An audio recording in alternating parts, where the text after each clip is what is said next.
ขอกราบนมัสการพระครูปริยัติยานุศาสตร์ที่ปรึกษาเจ้าคณะอำเภอเมืองเชียงใหม่เจ้ากล่าวไว้สาพระครูสมุวิศวรรกิโจผู้อำนวยการสถานีคลื่น104.5 เมกะเฮิรตซ์เจ้าวาดวัดสายหินเจ้ากล่าวไว้สาพระครูบดีกาสมัครยานาสีโลรองเจ้าวาดวัดสายหินเจ้าเจริญพรนะไหมแล้วก็กราบนมัสการพระอาจารย์อารักษ์ปัญโยนันท์นะเจ้าสวัสดีโยมพี่สวัสดีให้หน่วยสว่างเมฆนะเจ้าสวัสดีครับแล้วก็สวัสดีคุณผู้ฟังที่อยู่ทางบ้านทุกคนทุกท่านที่กำลังฟังรายการธรรมะคลายเครียดอยู่ในขณะนี้นะเจ้า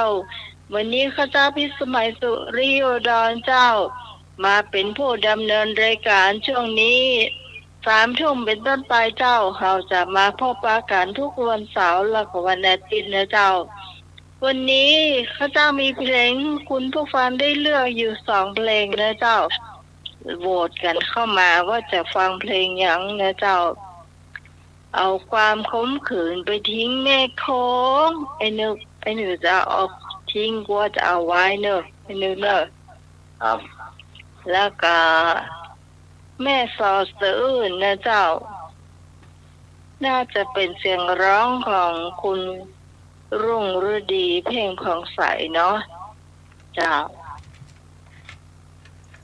แล้วก็ตอนนี้นิมนต์รองพระบดีกาสมัครเจ้า10 นิ้วนอบน้อมก้มกราบแด่องค์สมเด็จพระสัมมาสัมพุทธเจ้าพระพุทธพระธรรมพระสงฆ์อันเป็นแก้วประเสริฐสูงสุด10 นิ้วขอกราบถวายความเคารพตลอดถึงพระอรหันต์ผู้รู้ผู้ตื่นผู้ห่างไกลจากกิเลสและบรรลุธรรม10 นิ้วขอกราบถวายความเคารพพระมหาเถรานุเถระผู้มีพระคุณอย่างสูงมีหลวงพ่อพระครูปริยัติยานุศาสตร์หลวงพ่อพระครูโคสิทธิ์หลวงพ่อพระครูสมุวิศวรรษหลวงพ่อเจ้าวาดวัดฝ่ายหินที่เมตตาอย่างสูงตลอดถึงหลวงพ่อ พระครูสมุวิศวรรษผู้อำนวยการสถานีพระพุทธศาสนา FM 104.5 ซึ่งตั้งอยู่วัดฝ่ายหินแล้วก็นมัสการอาจารย์เขาเอาลักครับผมผมนมัสการครับครับผมแล้วก็โยมพิสมัยเนื้อหัวหน้ารายการธรรมะคณะคลายเครียดเนื้ออาจารย์นมัสการเจ้าลุงหนุ่ยตัวเนื้อครับผมนมัสการครับอย่างครับเจ้าหันฟังทางบ้านทุกท่านเนื้อทั้งเอ่ยนามก็ดีบ่ได้เอ่ยนามก็ดีขอเจริญพรขอกราบนอบน้อมยังคุณพระติตาไรรัตนาผ่านแพ้วพระเจ้าทั้ง3 ประการหมายมีพระพุทธพระธรรมพระสงฆ์อันเป็นสารณะที่เปิ่งของหมู่เฮาทั้งหลายขอกราบไหว้สาบุญญาปรมีธรรมท่านอาจารย์ท่านพระครูสมุวิศวรรษวรกิโจผู้อำนวยการสถานีวิทยุคลื่นพระพุทธศาสนาการศึกษาและวัฒนธรรม104.50 วัดฝ่ายหินท่านเจ้าอาวาสวัดฝ่ายหินแล้วก็พระสงฆ์องค์เนรทุกรูปทุกองค์ด้วยความเคารพอย่างสูงสุดยิ่งครับผมขอกราบนมัสการท่านอาจารย์ท่านพระครูบดีกาสมัครยานสีโลด้วยความเคารพครับผมครับผมอาจารย์แล้วก็สวัสดีโยมพี่สมัยผู้ดำเนินรายการนมัสการเจ้าสวัสดีลุงหนุ่ยเนอร์ครับผมอาจารย์ครับผมแล้วก็เจริญปอนคณะสัตยาติโยมสาธุชนคนดีเฮามาแล้วเนอร์รายการธรรมะคลายเครียดประจำวันเสาร์ที่29 มิถุนายน พุทธศักราช 2567 เดือนเก้าเหนือ เดือนเจ็ดใต้แหมมันนี่8 ค่ำพร้อมว่าเป็นวันเสาร์วันนี้ รายการของเราก็มาพบกันแล้ว บางที่ก็ฝนตก บางที่ก็บ่มีฝนเนาะประทาญาติโยมเนาะก็อาตมาก็คงจะบ่ได้อู้อย่างนักเนาะเพราะว่า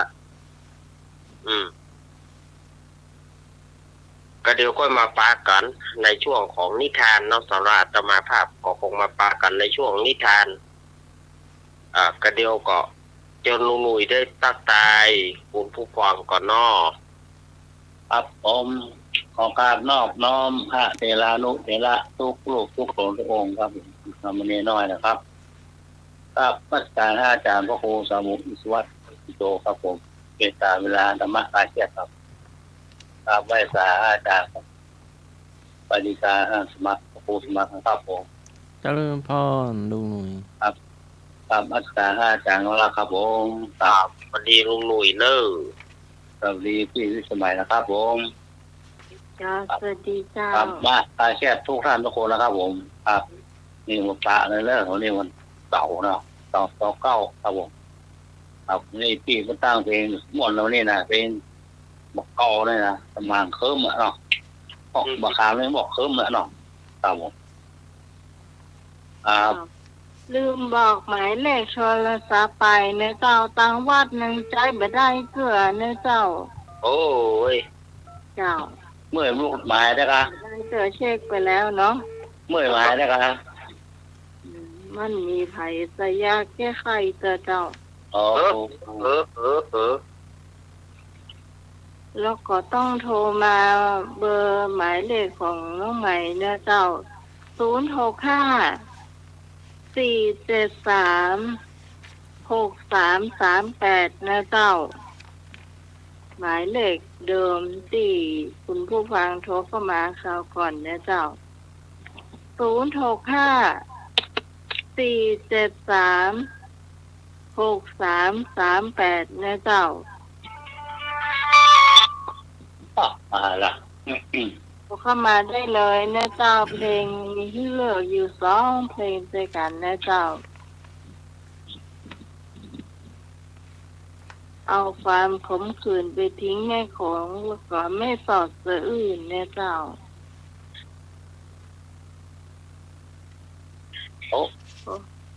โทรเข้ามาได้เลยเจ้า เดี๋ยวแล้วครับ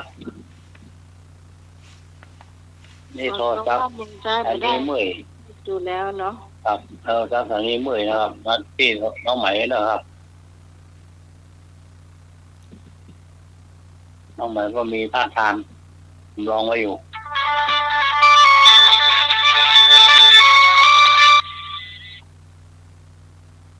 เจ้า ครับผม เจ้าก ราบนมัสการพระอาจารย์วัดวรโยครับผมกราบนมัสการอาจารย์สมัครครับ เจริญพร กราบนมัสการอาจารย์เอาละครับผม สวัสดีให้พงษ์ ครับสวัสดีคุณผู้สมัยนะครับเนอ จ้าสวัสดีจ้าพงเจ้า สวัสดีปานุยครับผมครับเนี่ยครับผมแม่บุญเอกรเอกรแล้วก็แม่ทุกทิศแล้วก็แม่ทุกคนทุกท่านครับผมสมัครไอเดียนี่เองเนี่ยก็ทักวันนี้เลือก เอาความขมขื่นไปทิ้งแม่โขงแม่สอดสะอื้น เอาแม่สอดตะอื่นนะครับผมเจ้า ครับสวัสดีครับผม แล้วน่าจะเป็นคนเดียวกันนะเจ้า ครับละหนึ่งสาย เข้ามาได้เลยนะ ปา เจ้าก ลางนำมาละหนึ่งสาย นะเจ้า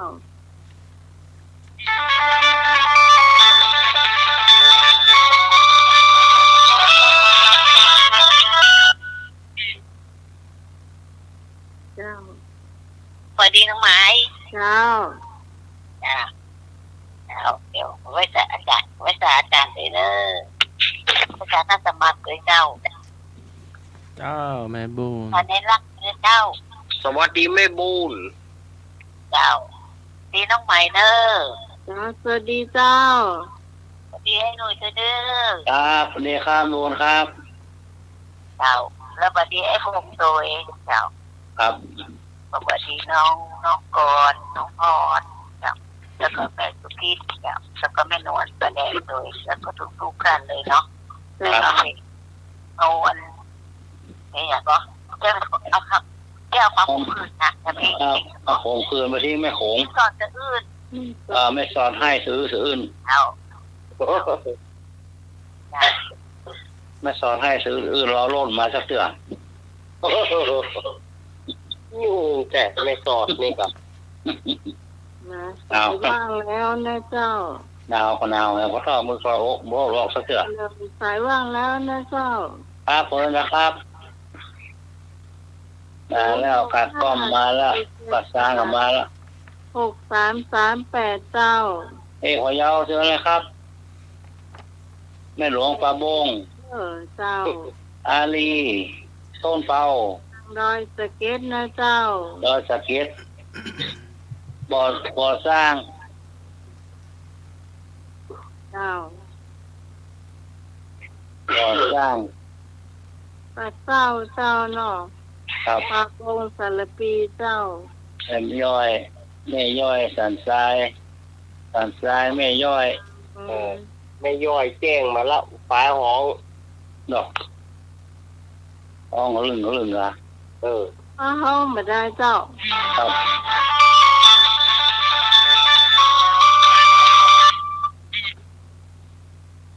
เจ้า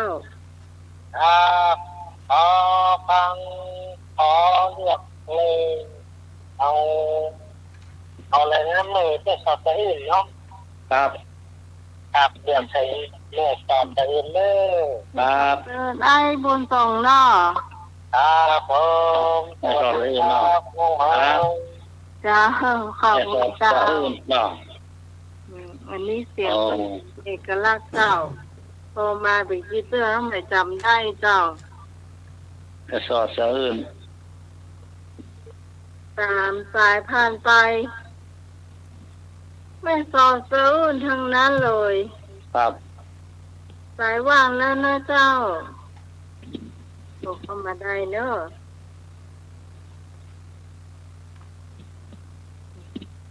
ไว้หน้าจอแจ้งอยู่ว่างแล้วเจ้า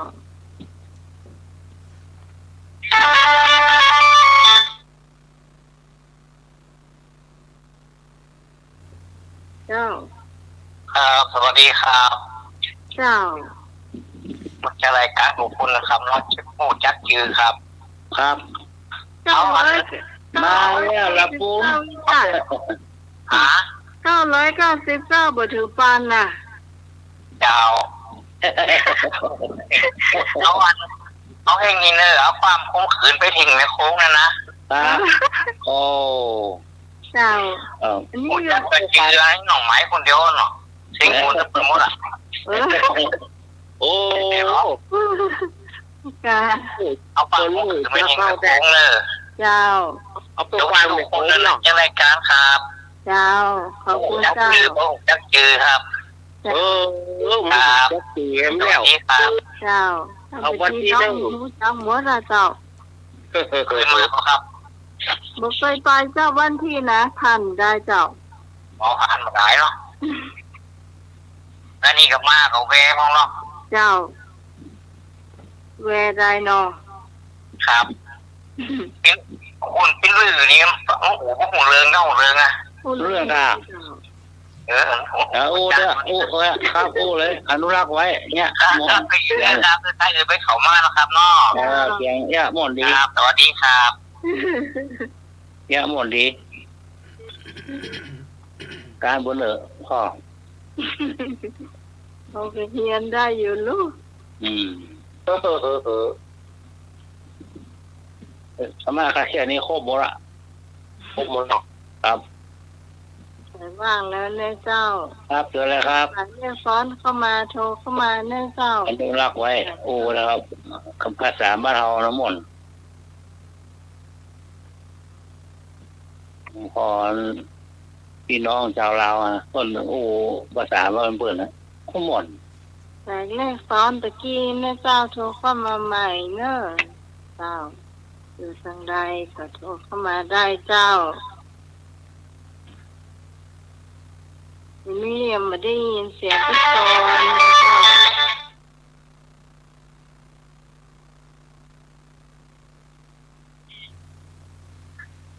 เจ้า น้องหมาย เจ้าพี่สารี เจ้าท่านในรักเจ้าดีใจ สวัสดีแม่รี ครับ น้องหมายเราไม่สอดสะอื้นนะเจ้า นี่สาวเสื่น ชื่อน้อง เจ้าสารีต้นเปล่าสั่นกำแพงเจ้า ครับไม่สอดสะอื่นไม่หลงปะวง ที่สายผ่านไป5 สายมีเอาความขมขื่นไปทิ้งแม่โขงนี่ว่าโอ้ยเนื่องบัสได้กันนี่ก็ไว้เนื่องจาก เลิกบูนาวง วาง อืม อืม เลิกแกแม่ปิงสะอื่นล่ะ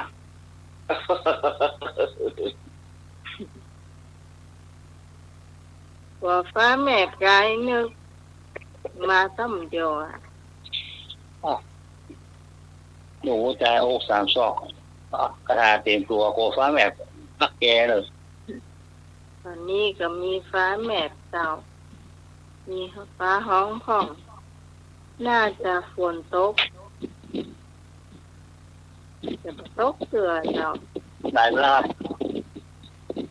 ลมพัดละ เราไม่หน่อยเนอะ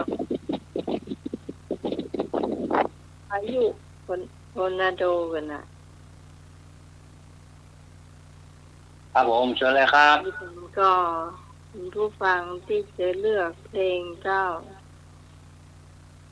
พี่สาวปาโมงปลปีเจ้าโทรเข้ามาเนอะ ไม่นวล ไม่นวลปลาแดดเจ้าไม่นวลเพิ่นถามหาแม่บุญบ่ค่อยสบายเนอะเจ้า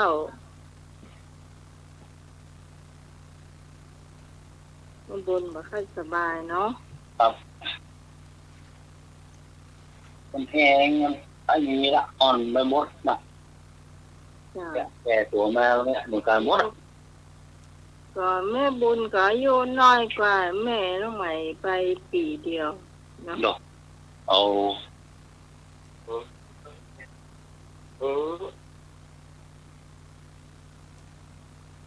มีเข็มกาถ้าบ่มีจะได้เปิดเพลงเจ้า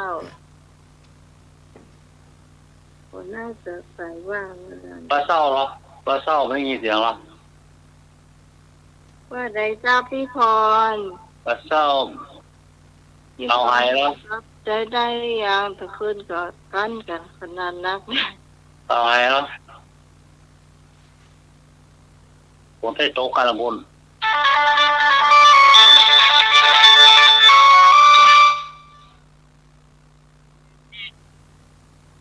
เจ้าน มัสการครับผม มาแล้ว แท้ครับ แท้มาแล้ว เห็นได้ เอาอันเครื่องนั่นน่ะโทรศัพท์ที่วัดไปน่ะ เอาเข้าโกดังเลยครับเนาะเอาเข้าไว้ในโกดังเลยครับ บ่เจ้าโทรศัพท์เสียแต่สายมันปุ้น น่ากะเอาซึ่งมดน่ากะเอาไว้ในโกดังเลย ครับเก็บไว้เลยครับเนาะแล้วซื้อเครื่องใหม่เอาดีกว่าเนาะ เครื่องมันดีหมอเจ้าเครื่องมันดี สิ่ง แต่ ที่ สา ชอบ ย ที่สุดคือ เอาความรักไปทิ้งในขวดแม่โขงครับเนาะครับนมัสการค เอา รับ ไปเถอะเอาไปเถอะแต่ในนึกเจอเลย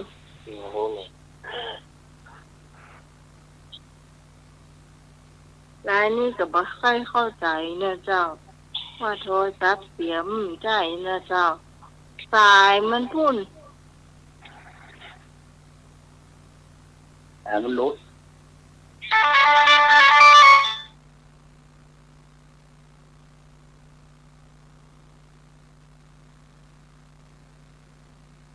เจ้า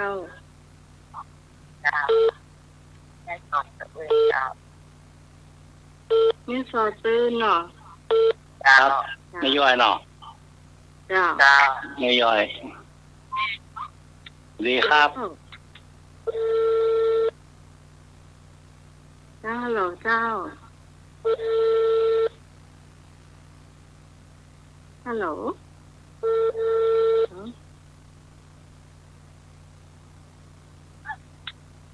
ฮัลโหลเจ้า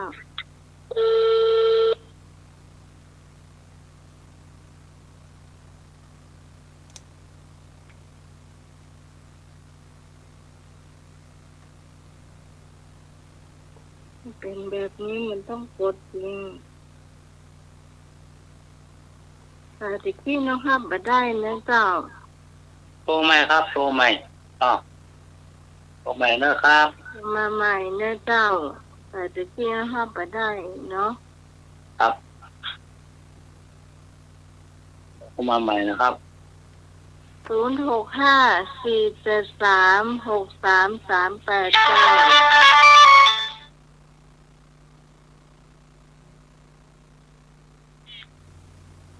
มาตรการนะคะสำหรับนาฬิกา ครับผม ฮัลโหล ค่ะ ครับผม โยมพิสมัยแสดงนามหน่อยโยมหน่อยอยู่ไหน ครับ อยู่ ครับ สัมพันธ์เองเขารัก ครับผมนมัสการครับ แม่บุญ แล้วแม่บุญมาก่อนหน้านั้นนั่นแหละ มาแล้วที่มาคนส่งเดี๋ยวได้ยินนอนฟังอยู่ ค่ะ อ่า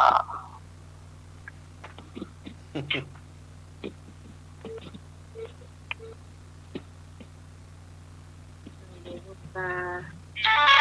สองตาตาโมก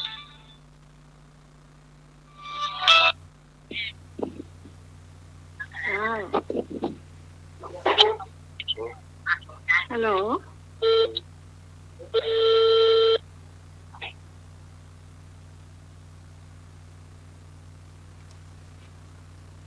ถ้าเป็นแบบนี้ก็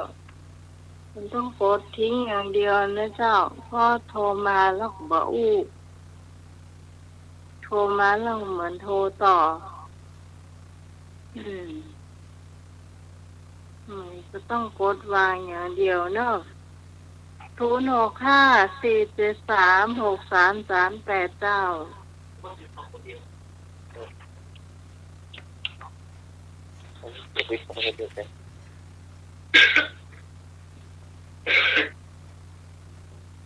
มีถึงตัวเจ้าถ้าบะมีจะได้เปิดเพลงเลยแม่สอซื่นก็นำอยู่นะเจ้า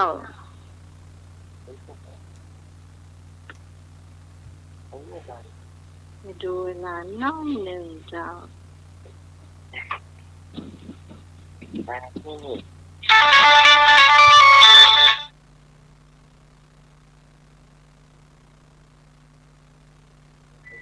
เจ้าฮัลโหล ฮัลโหล ครับพี่พร หาย เจ้า ตอนนี้เราบังเอาเน็ตก่อนจะซุ่มเนอะ เจ้า ครับไม่สอบเรื่องนะครับน้อง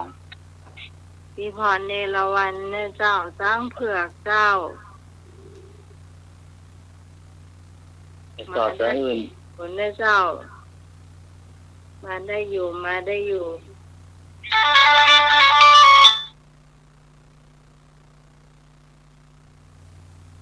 แปลภาษาพระอาจารย์ท่านพระครูสมุทรวิศวัตรรักโยผู้อำนวยการสถานีเจ้าแปลภาษาท่านพระครูอดีกาสมัครยานักศิโรเจ้า เจริญพร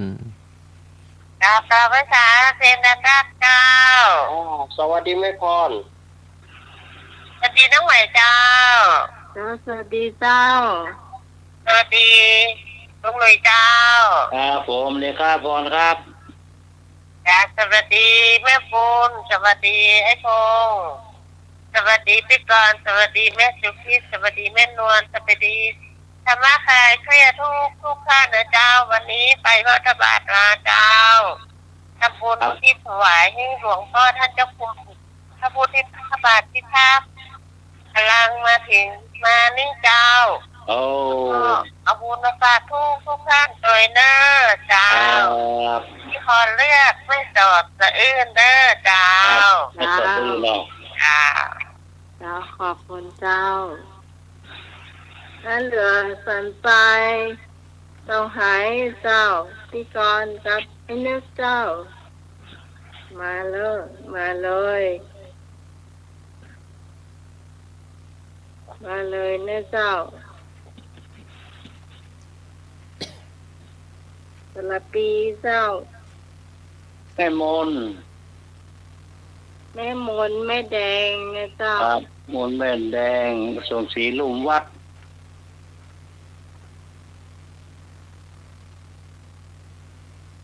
แม่หลงเจ๊จอด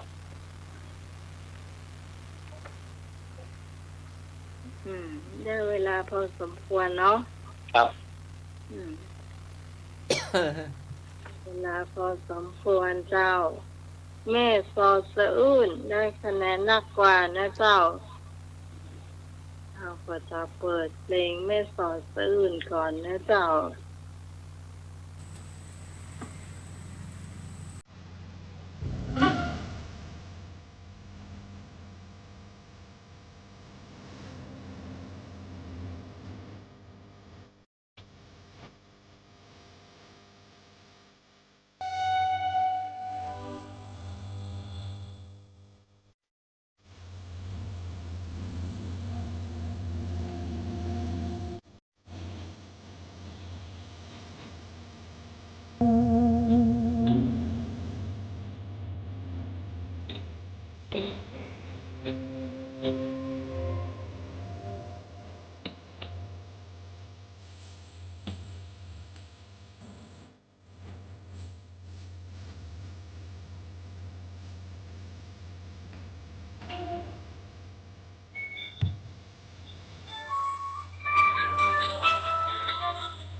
พี่ตาน้องเปิดเรียนตับน้ำจะน้องอยู่ตัวเดี๋ยวตอนแรก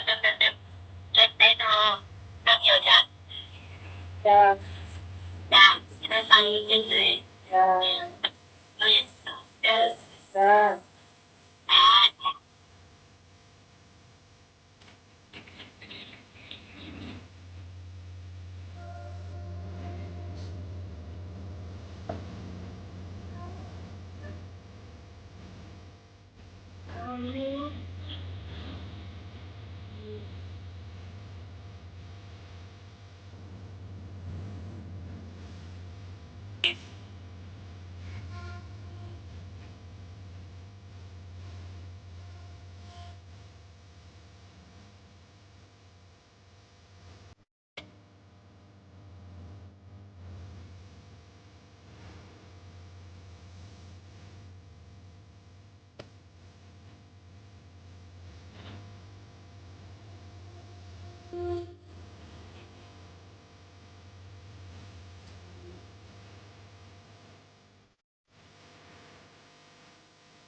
แต่สมมาเฉลยเจ้า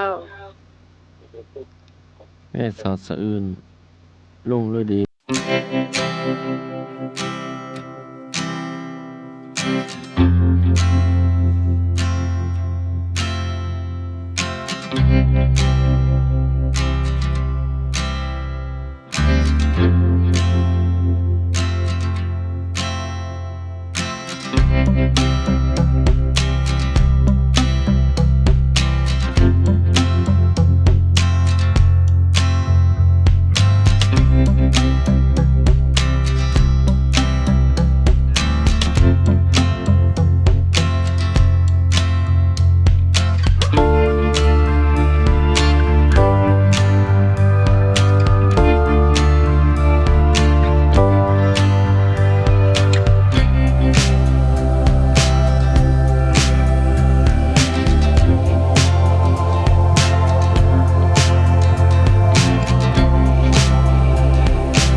พิธีกรโทรมาแล้วนะเจ้าบอกว่าฟ้าแม่บอกฟ้าแม่ฟ้าห้องเลยเป็น เอา สา ควาย มคมขืนไปทิ้งแม่คง อาจารย์สมัคร แล้วพี่มีบาปสุริยันบุญยศ สุริยันบุญยศนะเจ้า เจ้า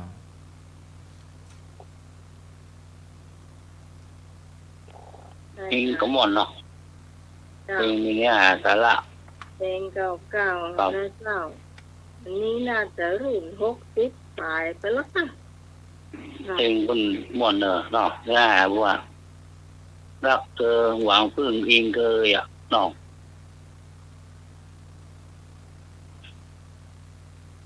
หวังพึ่งเองกายเธออ่ะดอก เยอะไอ้หนุ่ยแผลได้ตากันออก ครับมันมีที่เปิ่งอะเนาะเองไม้พวกละบัดมาเองเจ้าเนาะ อ้าวเกี่ยวก็จะมีข่าวประชาสัมพันธ์เกี่ยวกับงานบุญการกุศลและพระอาจารย์พร้อมที่เปิดเพลงที่เฮาบันทึกเสียงเอาไว้ก็เปิดที่คุณผู้ฟังไม่ฟังเห็นหน่อยหนึ่งเจ้ามันนาทีไปเนาะยังมีพี่พรยังไม่ได้ฟังด้วยเจ้า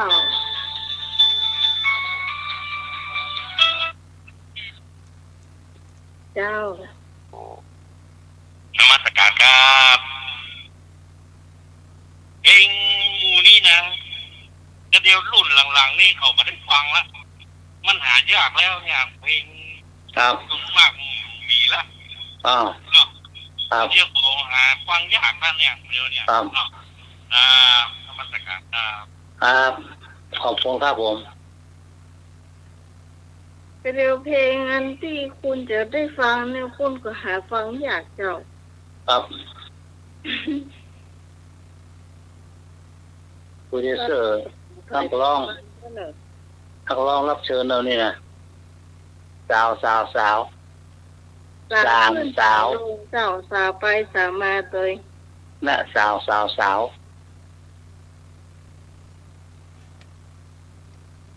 เดี๋ยวของสถานีเป็นคนเปิดนะเจ้าเพราะว่า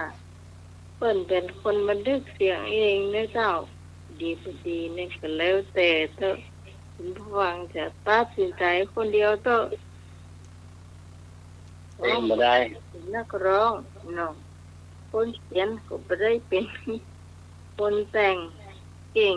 นะเจ้าว่าไปนะเจ้า ดนตรีมีอาจารย์เก็บใส่เรียบร้อย เจ้า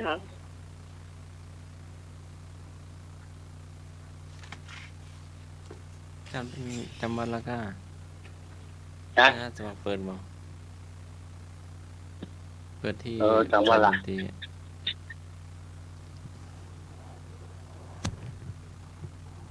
อยากจะมากกว่าอะไรหรอกต่อ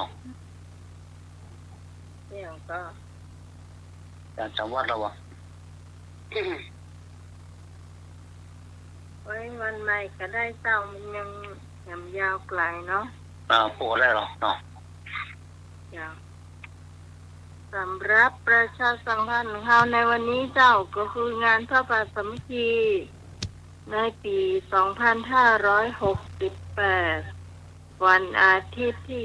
12 เดือนมกราคมนะเจ้ากำหนดการของ ต่อมาโดยตัวเจ้ากำหนดการของเราก็มีว่าเริ่มงานนะเจ้าตั้งแต่ 9 โมงเป็นต้นไปนะเจ้าจะมีการตอบปัญหาพุทธประวัติเจ้าธรรมะอย่างค่าปัญหาเพลงเจ้าข้อละ20 คะแนนเจ้า20 คะแนนคือ20 บาทนั่นแหละเนาะก็แล้วแต่ว่าคนที่ฟังที่อยู่ในงานหรืออยู่ทางบ้านตอบได้จะปีกบ้านก็ได้เจ้าหรือว่าจะเอาไปปักต้นพระป่าก็ตามใจนะเจ้าแล้วก็ช่วง 11 โมงเจ้าเราก็จะถวายเป็นแด่พระสงฆ์นะเจ้าแล้วก็ 13 นาฬิกาเจ้าบ่ายโมงเนาะก็จะทอดถวายพระป่าสามัคคีเจ้าหลังจากนั้นเจ้าหลังจากทอดพระป่าเสร็จเรียบร้อยเราก็จะมาสนุกสนานกันเจ้าโดยการจับของขวัญนะเจ้าแลกกันนะเจ้า200 บาทเป็นต้นไปนะเจ้าเนาะคุณผู้ฟังจะมาร่วมงานก็ขอเชิญนะเจ้าช่วงนี้เนี่ยสมัยก็มีคนที่ให้ฮอมมาแล้วหน่วยแป๊บเนยหน่วยไปหาปีฮอนมากันเจ้า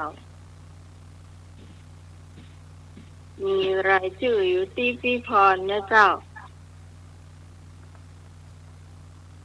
รายชื่ออยู่ที่ปีพรที่เปิ้นฮอมมาก็คือจะมีการแยกประเภทอาหารแล้วก็มีแยกประเภทยอดนะเจ้ายอดปัจจัยที่เราจะเอามาซื้อขนมไม้น้ำในของเราเนี่ยเจ้าอย่าถ้าปัจจัยอาหารมาก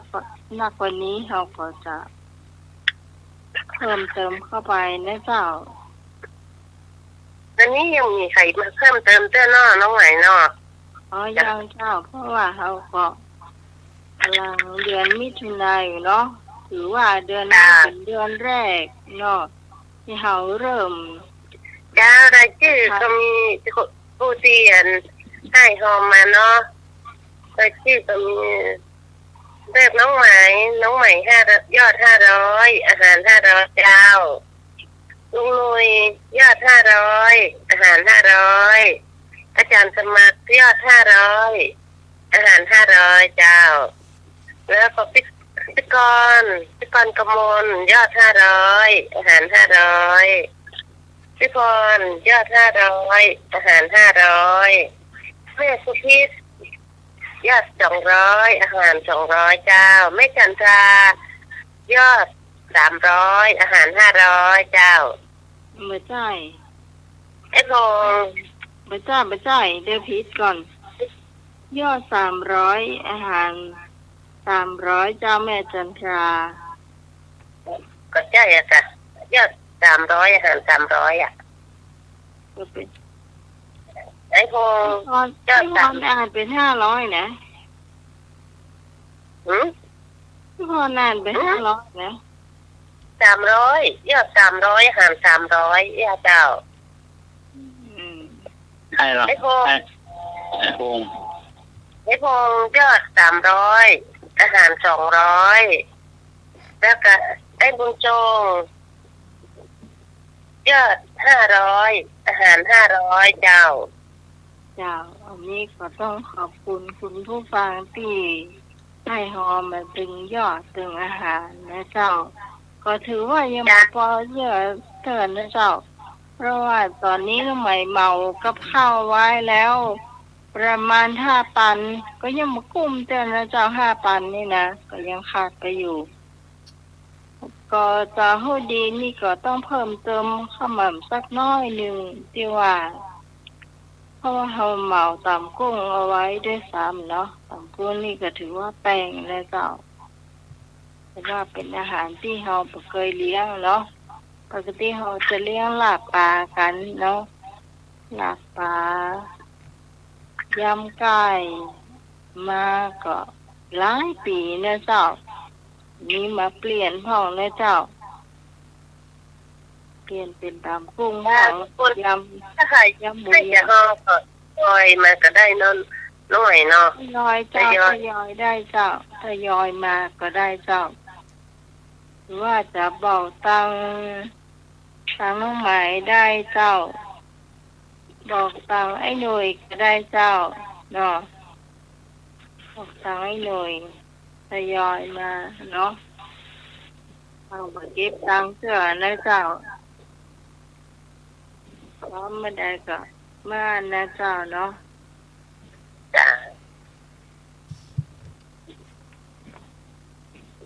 จะสมัครมีข่าวประชาสัมพันธ์ก็ตอนนี้พี่วางก่อนเนอะเจ้าเดี๋ยวก็เข้ามาใหม่เนาะครับผมขอบคุณครับ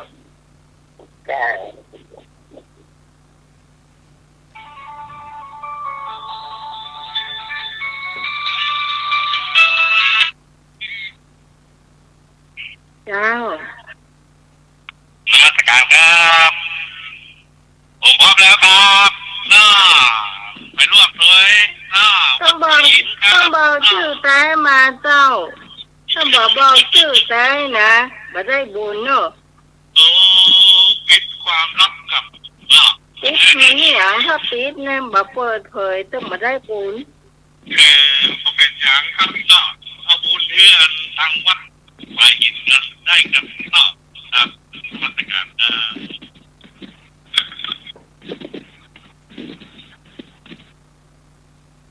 ถึงยอมเปิดเผยจ้าแฟนพันแท้มากี่ปีแล้วนี่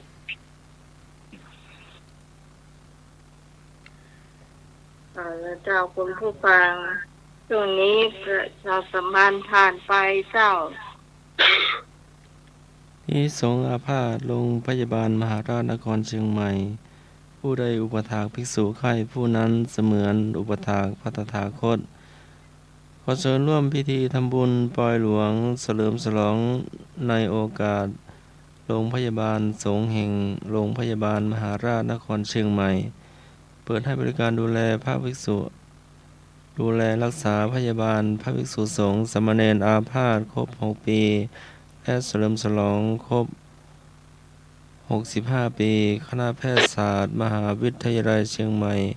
ณโรงพยาบาลสงฆ์แห่งโรงพยาบาลมหาราชนครเชียงใหม่คณะแพทยศาสตร์มหาวิทยาลัยเชียงใหม่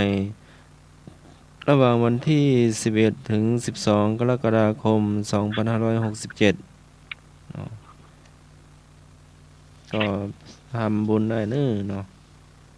ตามที่พระองค์ได้ตรัสไว้ผู้ใดอุปถากภิกษุไข่ผู้นั้นเสมือน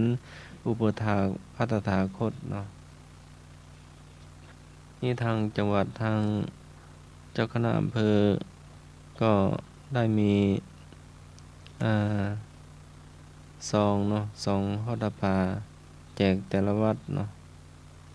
วัดละ5 ซองเนาะ ก็ทุกจังหวัดเนาะของภาคเหนือก็จะมาทำบุญเนาะทำบุญทอดผ้าเนาะ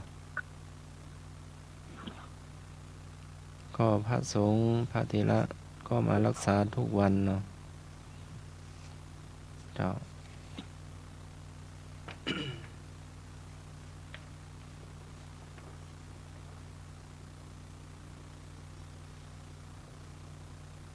กำหนดโครงการบรรพชาอุปสมบทเฉลิมพระเกียรติพระบาทสมเด็จพระเจ้าอยู่หัวเนื่องในโอกาสพระราชพิธีมหามงคลเฉลิมพระชนมพรรษา6 รอบ 28 กรกฎาคม 2567 ระหว่างระยะเวลาในการดำเนินโครงการระหว่างวันที่ 13 กรกฎาคม ถึง 3 สิงหาคม การบรรพชาอุปสมบทระหว่างวันที่ 14 กรกฎาคม ถึง 3 สิงหาคม 2567 เนาะ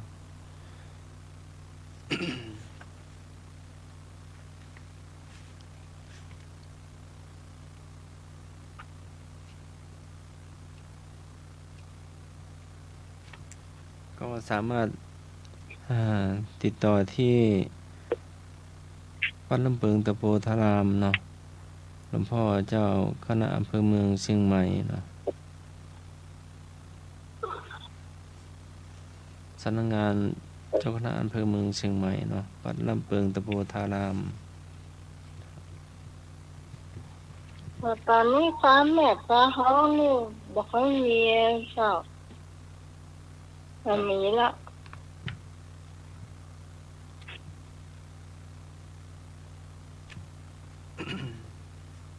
นี่เห็นก็ไปตามแผนนี่ก็ว่าไปเลยเอาเท่าที่จำได้เนาะถ้านึกได้ก็พรุ่งนี้แหมหรือว่าช่วงกลางรายการเนาะ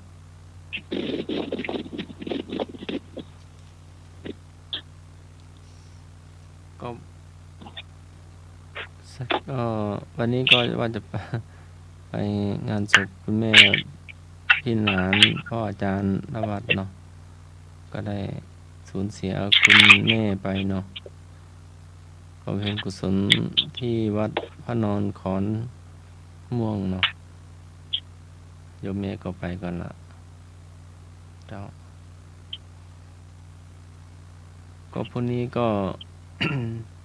ตะวาก็คณะสงฆ์วัดฝ่ายหินเนาะนำโดยหลวงพ่อพระครูสมุวิศวัตรเนาะหลวงพี่หลวงน้าตุลุงเนาะก็ไปร่วมเป็นเจ้าภาพโยมแม่อดีตพ่อหลวงน้อยเสาแก้วเมืองกว้างเนาะ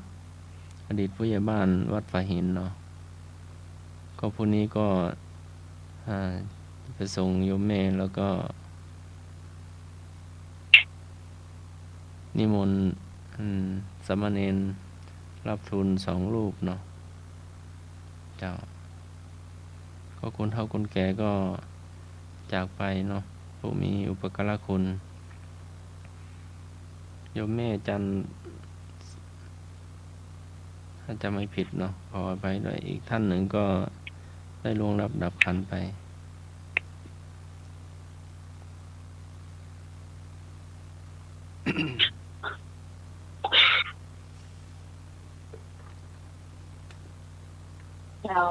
หมดไปให้คำถามนะเจ้าคำถามวันนี้วันเสาร์พุทธประวัติด้วยเจ้า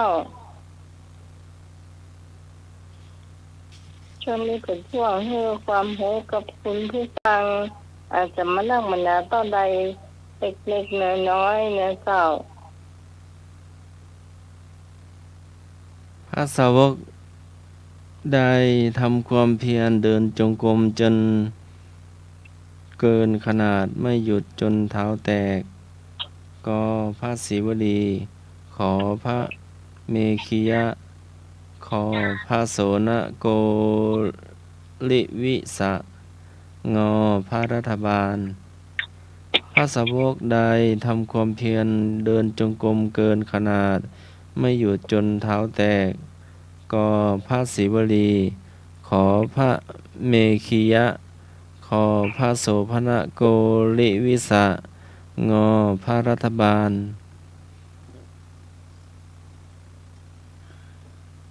0654736338เจ้า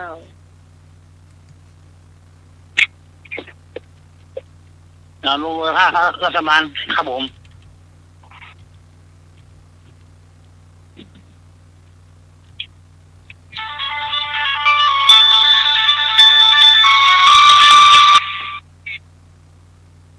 เจ้าอันนี้เจ้าอันนี้จากไหนเจ้า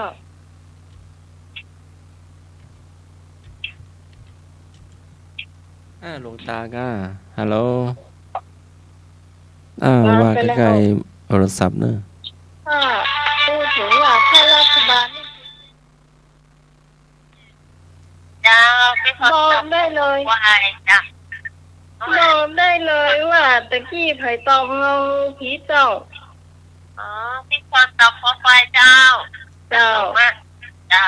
เจ้า จ้า เอาบอกได้เลย2 คนตะกี้ผี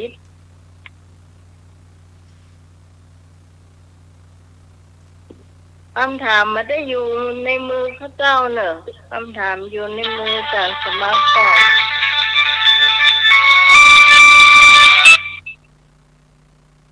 จ้าพี่กรณ์แล้วพ่อขอไข่จ้ะพี่กรณ์ไม่รู้ เจ้า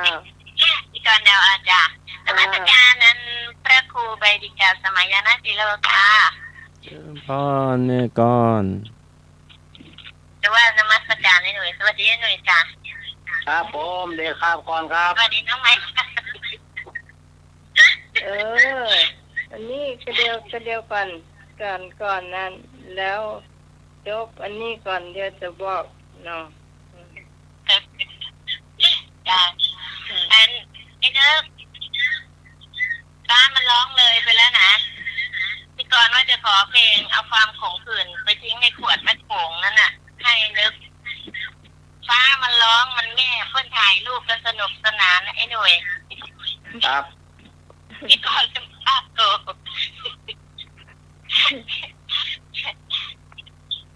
จ้ะ ปิด พี่กรณ์แล้วก็ขอไข่จ้ะ จ้า พี่กรณ์ไม่รู้จะเอาจ้าขอบคุณจ้ะ จ้า ปิดไฟใส่ก่อนเนาะ ของน้องนี่ปิดหน้าต่างปิดกระจกเอาผ้าม่านลงเนี่ย ไปละ มันก็หันน้อยเดียวนะ หนีละซื้อแสะตกครับผมไปละ ประเดี๋ยวนี้มันหมาแม่ก็มากเป็นอย่างเดียว มา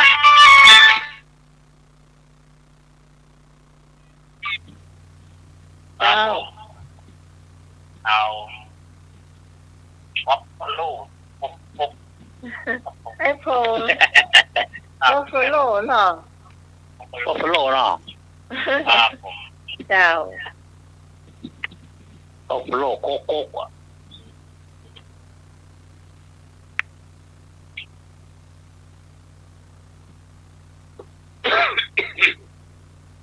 เอามาได้เนอะคุณผู้ฟังที่อยู่ทางบ้านเจ้า065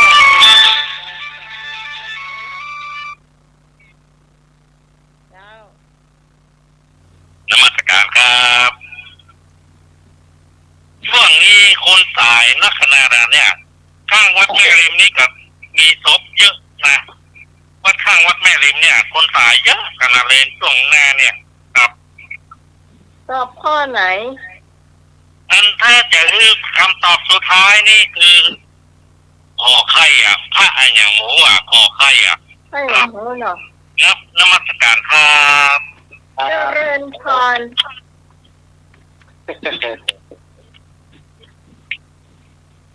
มันน่านมัสการเฮาหรอ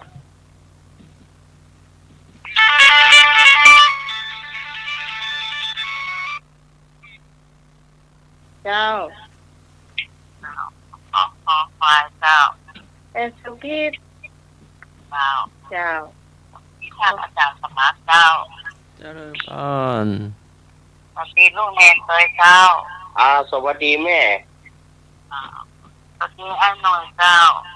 ครับผมเลยครับ พงเจ้าพ่อคุณงามเจ้าสวัสดีพี่ก้อนตะมนสวัสดีคนสวยเสียงหวานเจ้า เจ้าคนสวยเสียงหวานเลยเจ้าเป็นได้เจ้า มาใช่ แค่ว่านะโอ้ต้องบอกว่ารู้รายการนี้มันเป็นผาดี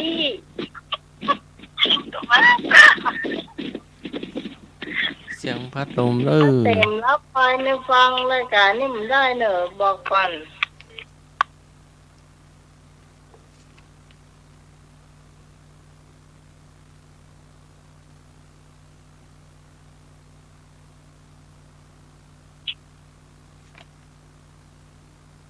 คนทุกคนมีดี โทร ก็ ศั เล พ ย ท์เลย สูงทุกคนจะฟังนะ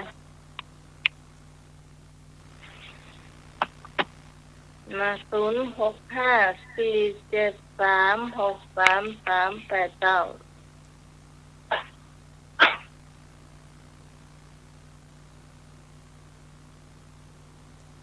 เข้ามาได้เลยเนอะสายว่างอยู่เจ้าเมนูขายแซ่บดิฉันว่าไปเอาหาแม่หน่อยนึงเด้อ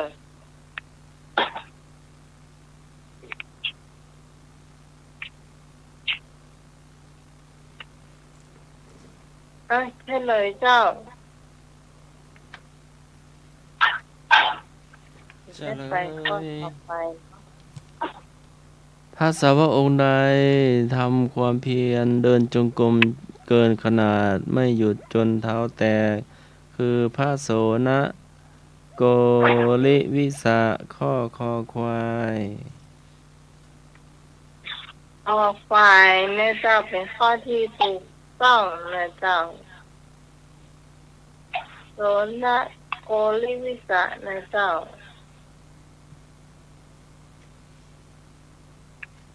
ข้อต่อไปเจ้า กุมารใดบวชด้วยความไม่สมัครใจ ก็อนุรุทธกุมาร ขอพัทธิยกุมาร ขอนันทกุมาร งอราหุลกุมาร กุมารใดพระกุมารใดบวชด้วยความไม่สมัครใจ ก็อนุรุทธกุมาร ขอพัทธิยกุมาร ขอนันทกุมาร งอราหุลกุมาร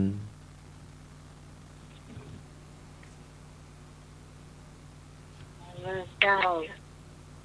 เป็นผู้ฟังคำตอบนี้เคยฟังมา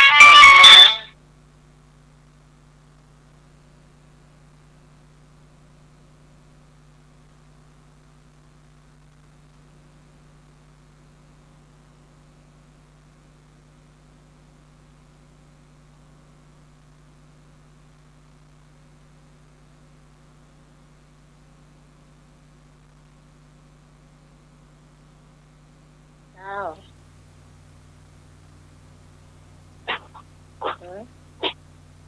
ถ้าสายนี้มาได้นะเจ้า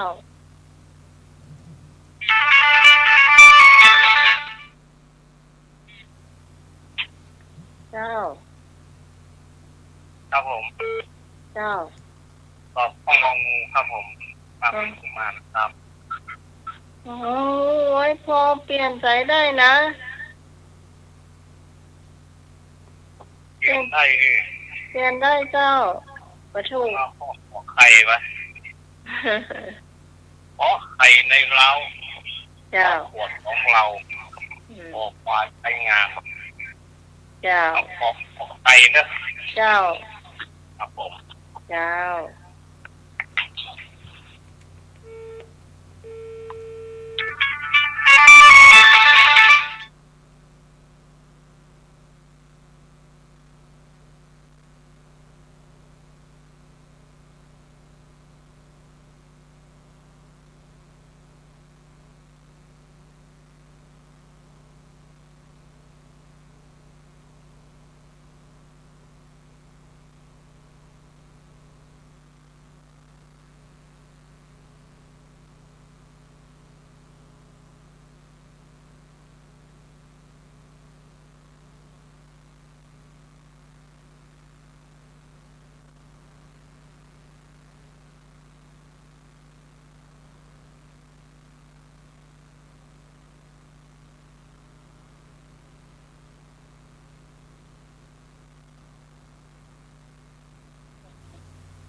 ประมาณนั้นเลยค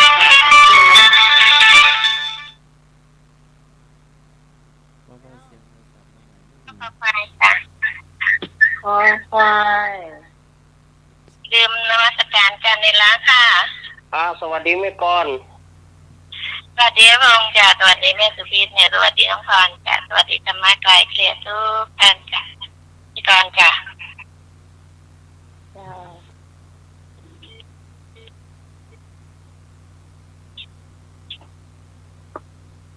เอาเข้ามาใหม่เนอะเข้ามาใหม่เนี่ยเจ้าสายตะกี้เจ้า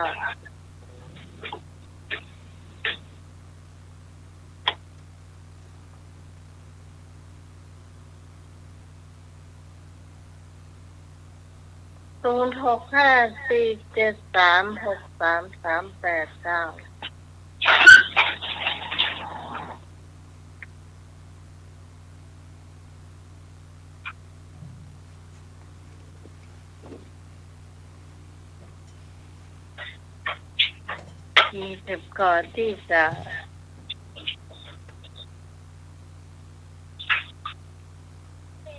ตอบปัญหาข้อนี้เจ้า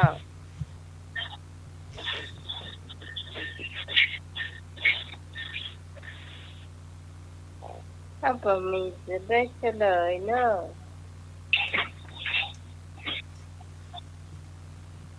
พระกุมารใดบวชด้วยความไม่สมัครใจ คือพระกุมารนันทกุมารคอควายท่านนี้ตอบว่าใด ข้อที่ถูกต้องนะเจ้า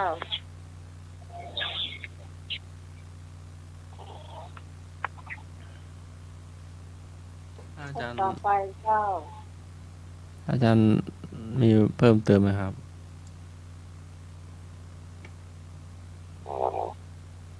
ฮะ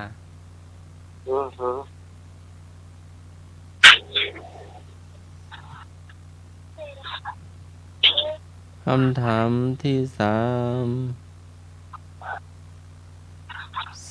สตรีใดถวายเครื่องประดับ มหาราดาปราสาทคุมพระพุทธเจ้า คุมพระสรีระขออภัยสตรีใดถวายเครื่องประดับ มหาราดาปราสาทคุมพระพุทธสรีระก็รูปานันทาเทวี ขอพิมพาเทวีขอสุมณะสุมนาเทวีงอมันลิกาเทวี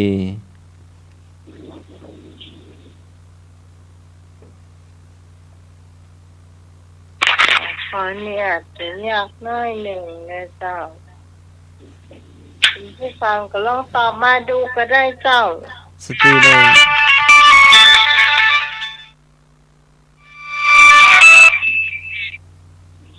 เจ้า ครับ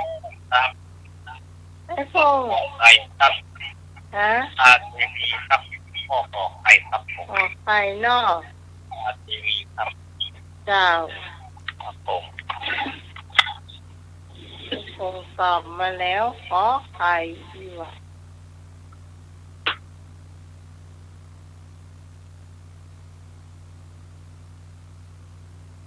ตอบมาได้เลยเจ้า0654736338เจ้า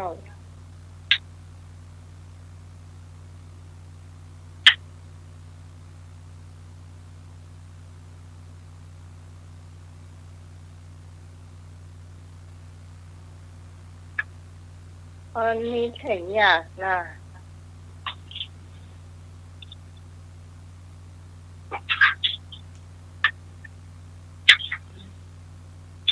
หรือว่าจะแบ่งกันตอบก็ได้ค่ะ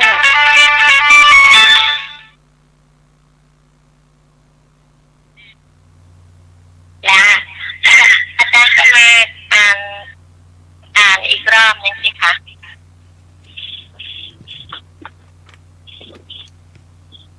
อยากสมัครอ่านอีกรอบหนึ่ง สตรีใดถวายเครื่องประดับมหาราดาปราสาทคุมพระพุทธสรีระเบาๆเสียงนะ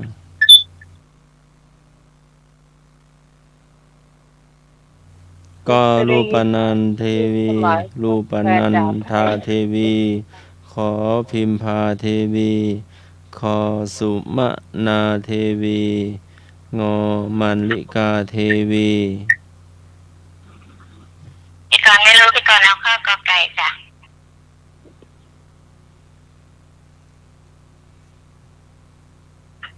เดาเอานะเดาแต่วิธีเดาก็ได้แยกย้ายกันก็ได้เจ้ามันต้องมีข้อถูกนะ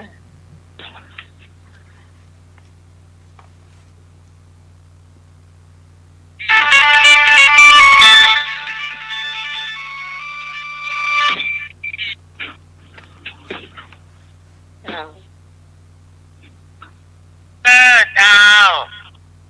นี่ข้อไหน โอเคควาย ข้อไฟเนาะ เจ้า เจ้า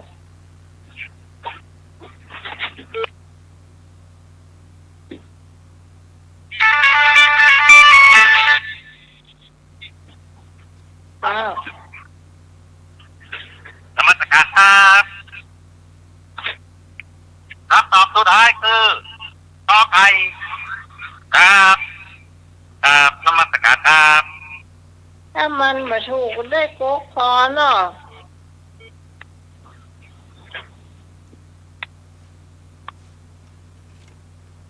โก๊กคอไปต้มอย่างสว่า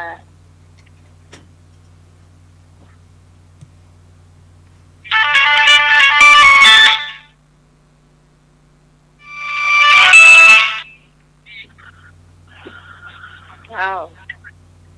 หลวงน้องไหน เจ้า พี่ฟังขอข้อกอไก่เนอะ เจ้าใช่จ้ะ กอไก่ เจ้าพี่ถอนเอราวัณนะเจ้าแม่ไม่นวลวันนี้หายไปไหนไม่สมไม่สมกลุ่มไม่นวลไม่สมบ้านสวนนี่วะแม่พิมพ์บอกทำมาได้เน้อเจ้าตอบด้วยกันเน้อเจ้า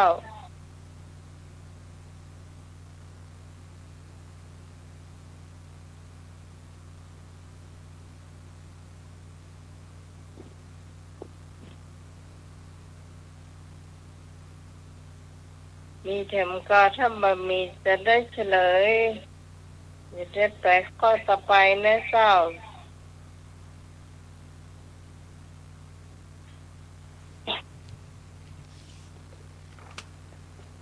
มันมีแล้วเนาะจะได้ไปข้อต่อไปเจ้าเฉลยเจ้า สตรีใดถวายเครื่องประดับมหาราดาปราสาทคุมพระพุทธสรีระตอบมันลิกาเทวี งองู มาถูกสักคนเจ้า มาถูกแต่ละคน อาจารย์รับมีเพิ่มเติมไหมครับผม ยาธาตุน้ำแดงมีเนอะซื้อข้าวเต้านี่นะอาจจะเมาคนเมาได้พงเนอะ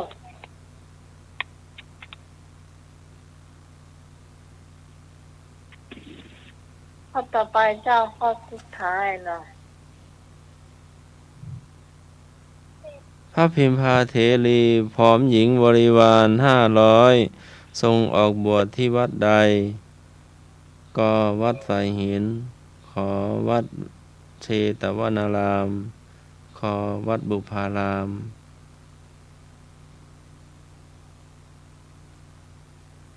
อันนอกจ้ะ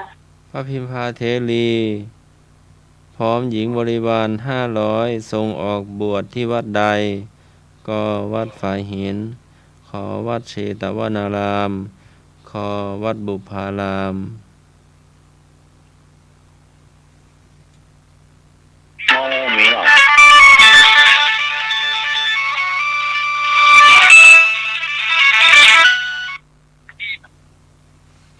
เสียงโทรศัพท์น้ำหมายเสียงดังเนาะ เจ้า ครับ เบาเสียงรับสายเนาะ มี มีเจ้ามี วัดน้ำหมายวัดอย่างอะ ไอ้พวกตอบข้อไหนเจ้า วัดไหนห มา มาย ร้อนตัน งอวัดดอนตัน อ๋อ โอ้ใส่ในเรา ก็วัดฝายหิน ขอวัดเชตวนาราม ขอวัดบุพาราม งอวัดดอนตัน มองว่าร้อนตันวะ ไอ้พวกตอบขอไข่เนี่ยเจ้า นมัสการครับคำตอบสุดท้ายคือสุขารามครับวัดสุขารามครับขอควายครับครับนมัสการครับ บุพารามอย่าไปเจอสุขาคือไม่ได้ว่าสุขาอืม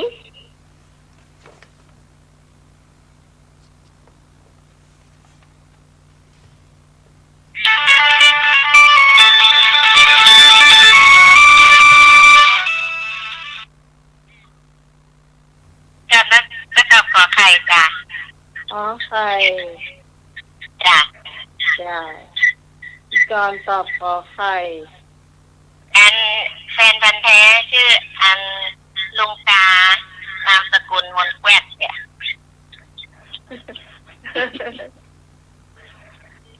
แม่นเนาะแม่นยอมบอกชื่อแต่หอยใส่ชื่อมันยาเนาะ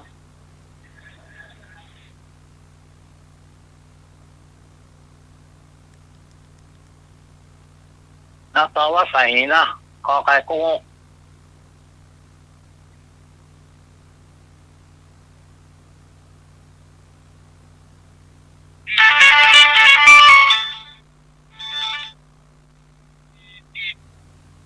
ตอบของใครเจ้าเทตวันนารามเจ้า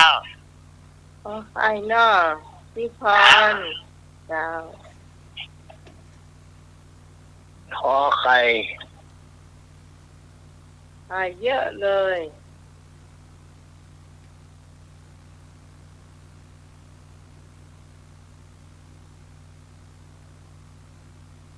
ได้เงินเนอะ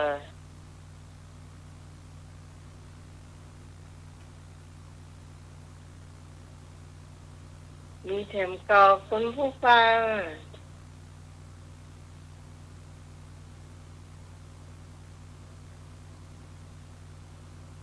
ว่ามี หมดแล้วเนอะข้อสุดท้ายแล้วเนอะครับ จ้า ข้อสุดท้ายแล้วเนอะ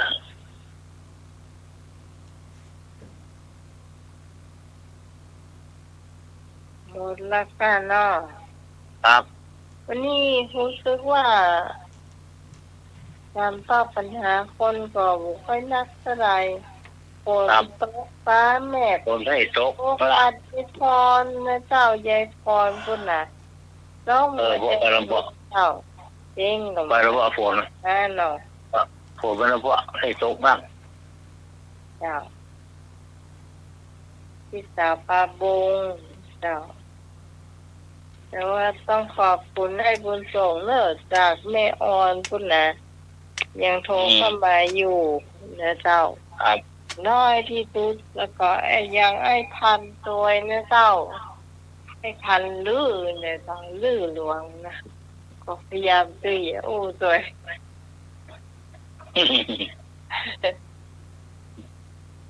ดูว่าเอาก็ให้ตอบได้อยู่เนาะ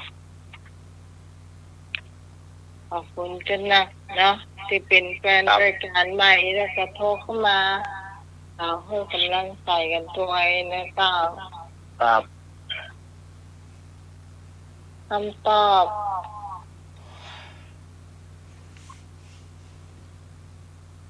พระพิมพาเถรีพร้อมหญิงบริวาร500ทรงออกบวชที่วัดเชตวนารามขอไข่ ขอไปในเจ้าขอไปเนอะคุณผู้ฟังช่วงต่อไปนี่จะปล่อยให้สัมเนรอรประโยชน์นั้นนะเจ้าเล่านิทานนะเจ้าเรานิทานไปเจ้า ครับนิมนต์ครับผม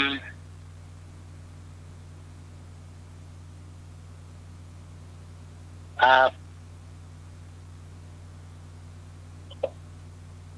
รู้แล้วอ่ะ ไปรู้กะ เดี๋ยวดูก่อนย่าง สัมเนรเรารักถ้าได้ยินเสียงนี้แล้วก็มาเล่านิทานเนอะ ดูเหมือนท่านหลับไป ได้รู้ละ ย่างอยู่ในสายอยู่ ตัวหนังสือสำเนียงเอารักวิ่งมาอยู่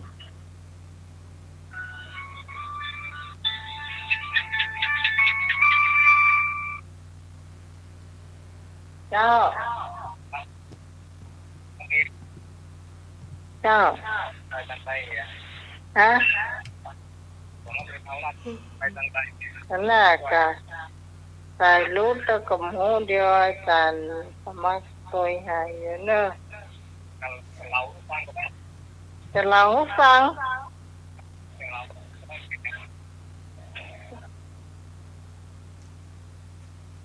ว่าใกล้ๆไม่เนอะว่าดังๆเนอะ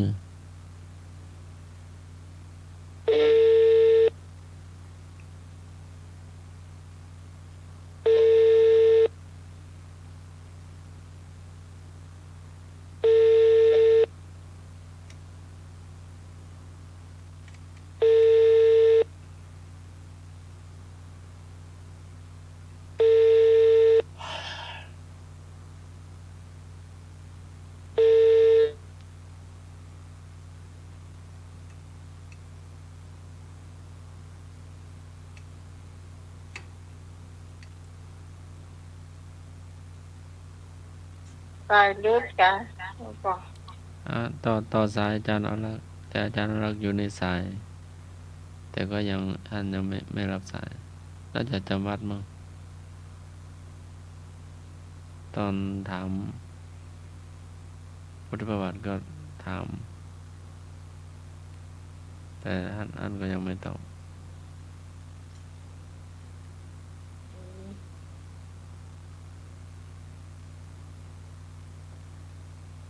อาจารย์เอารักตื่น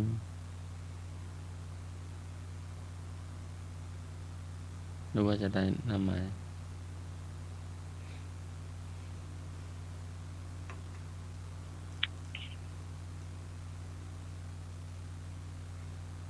ลืมไปจ้าหรือว่าใดตะกี้ยังได้ยินเสียงอยู่ รู้ก่ะไม่รู้ก็ครับ บรรลุตัวหนังสือก็วิ่งมาอยู่ถ้าหลุดมันก็จะตัวหนังสือก็จะไม่วิ่งมา ก็พิมพ์ว่าอาจารย์สำเร็จเอาลากลุงหน่วยหน้าใหม่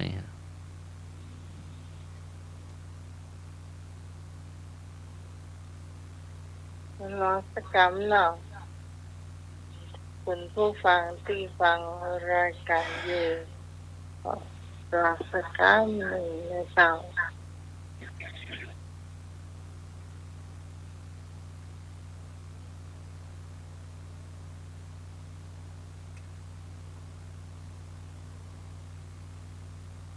รับไป แล้ว จ้ะ ก็ไปนอนแล้วก็หายใจไปเลยจ้ะถ้านอนแล้วได้รับตามจังรับนะ อืม ได้จังนะ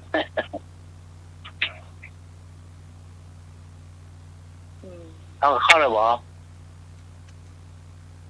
งานใจพี่พรไปหาพี่พรก็ได้ปะ เข้าดีกว่าเนาะได้อาจารย์ได้รับได้จำวัดละ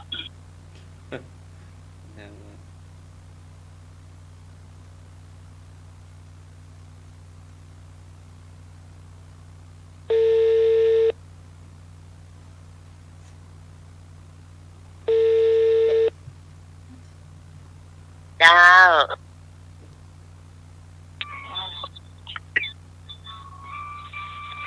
วันนี้แม่บุญจะมาจับทำกับข้าวกับเจ้า แม่เจ้า จ้ะ เจ้า มันกากาสามเณรรักเปิ้นเสียงเปิ้นบดีอ่ะเปิ้นให้จำวัดนะเสียงเปิ้นบดีปกติผมดูเปิ้นอู้ลามเสียงบดีครับก็เปิ้นเลยขอพักผ่อนนะครับนมัสการครับ ไปสันนิษฐานคนเดียวจ้ะถ้าเปิ้ลลาก็ลา จ้ะ หรือว่าไปเลยอ่ะ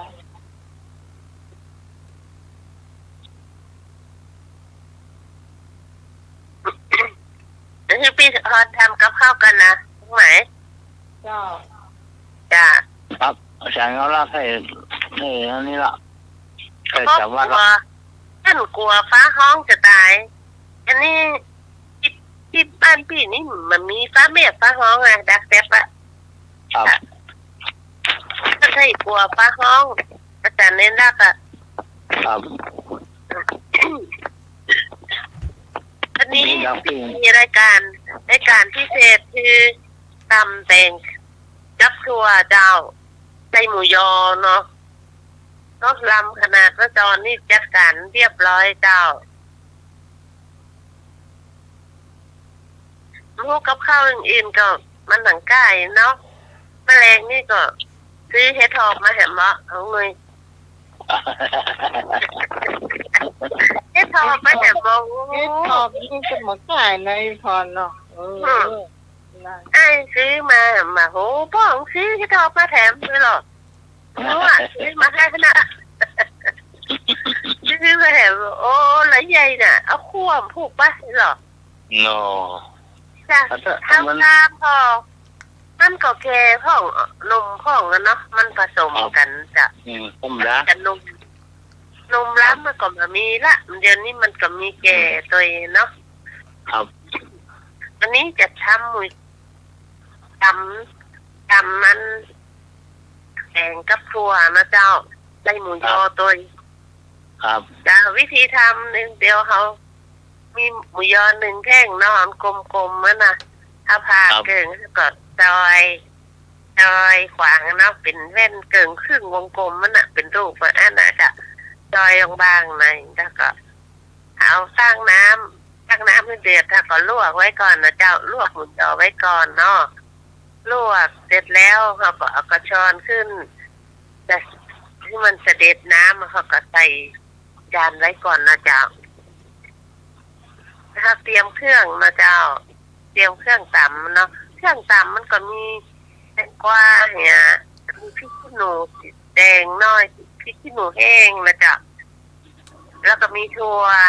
จ้ะมีกะปิเนี่ยมีกุ้งแห้งครับก็ล้างสะอาดแล้วแช่ให้มันนุ่มนะเจ้ามีน้ำตาลปี๊บน้ำลาวมะเขือเทศแล้วก็เนี่ยเห็นไหมกะปิเอาเดี๋ยวก่อนเรียมไปเดี๋ยวก่อนขั้นต้นค่ะก็ใช้โคกไม้นะก็ใหญ่ๆเลยนะเจ้าใช้โคกไม้ใหญ่ๆย้ายพริกแห้งสีแดงเนาะถ้าใครย้ายพริกแดงเดี๋ยวนี้มันจะเหม็นเขียวเจ้าเอาพริกแห้งนั่นแหละใส่โคกเจ้าสัก3 เม็ดก็พอละ ถ้านักกว่านั้นมันก็เก็บลงไปนะเจ้า3 เม็ดใส่กระเทียมลงไปเจ้าตำให้ละเอียดเลยนะเจ้าตำให้ละเอียดแล้วจะกะปิเรือใบเนาะใส่สัก1 ช้อนชานี่จะตำให้มันเข้ากันเจ้าตำก็ถั่วลงไปจะถั่วล้างสะอาดเด็ดเป็นมัดข้อมือนะเจ้าตำลงไปแล้วยังแตงกวานี่ก็ปอกเปลือกนี่แล้วก็ซับต้องให้ละเอียดล้ำเจ้าซับมาให้มันดีแน่แล้วก็ใส่จานไว้ก่อนนะเจ้าประมาณสัก3 ลูกนี่ก็พอละเจ้าถ้าตำถั่วลงไปแล้วเขาก็ได้ใส่อาหารลงน้ำฮานอย่างก็ได้แล้วแต่จะสัก2 ช้อนโต๊ะจะผสมลงไปน้ำตาลปี๊บ1 ช้อนโต๊ะจะผสมลงไปน้ำมะนาวแล้วแต่เขาแล้วสัก2 ลูกจะผ่าแล้วก็บีบเอาน้ำใส่ลงไปนะจะคนเข้ากันเนาะใส่เข้ากันเอากุ้งแห้งใส่ลงไปคลุกเคล้ากันไปให้นะจะคลุกเคล้ากันไปแล้วก็เขาก็ใส่แตงกวาลงไปจะคลุกเคล้ากันไปเนาะใส่ต้องไปตำมันนะจะเอาโคกกระซักโคกหนึ่งคนกันเข้าไปในโคกนั่นน่ะใส่มะเขือเทศเจ้าใส่มะเขือเทศชิมรสเนาะแล้วก็บางคนก็ชอบผงชูรสก็เติมนิดหน่อยเจ้าครึ่งช้อนชาเนาะจะคลุกเคล้ากันไปชิมได้รสดีกาชิมพอแล้วเจ้าแล้วก็เอาหมูยอเขาลงเลยเจ้าคลุกเคล้ากันไปแล้วก็เอาถั่วลิสงเจ้าถั่วลิสงเขาโอ๊บไปใหม่นะคั่วใหม่เอาเปลือกสีน้ำตาลนั่นออกเนาะเหลือนะแล้วก็ใส่ลงไปคนเข้ากันจะตักใส่จานนะเจ้าตักใส่จานเรียบร้อยใส่จานแล้วพร้อมที่จะเสิร์ฟแล้วกินนะเนาะถ้ามีขนมเส้นก็เอาเป็นเครื่องเคียงตัวเองก็ได้เจ้าก็แล้วล่ะจบตำแตงใส่หมูยอเอาขนมเส้นนี่เคียงกับจัดลำจะทานไป1 มื้อลุงหนุ่ยทานไป1 มื้อละเรียบร้อยเจ้าโอ้อิ่มทำต้องไปกินข้าวละกินข้าวนักทำได้ของเบาๆเนาะเจ้าของเบากินแล้วสบายท้องเบาคนนึงก็สงบได้เนาะจ้าถ้าใครชอบข้าวนึ่งก็ข้าวนึ่งครับพ่อค่ะกินกับข้าวนึ่งก็ได้เจ้าได้เป็นอาหารที่ง่ายขนาดเลยจ้ะครับเปลี่ยนรสชาติของน้องมาได้กับแกงหั่นแกงนี่จ้ะมันก็ให้ทอบละจ้ะให้ทอบ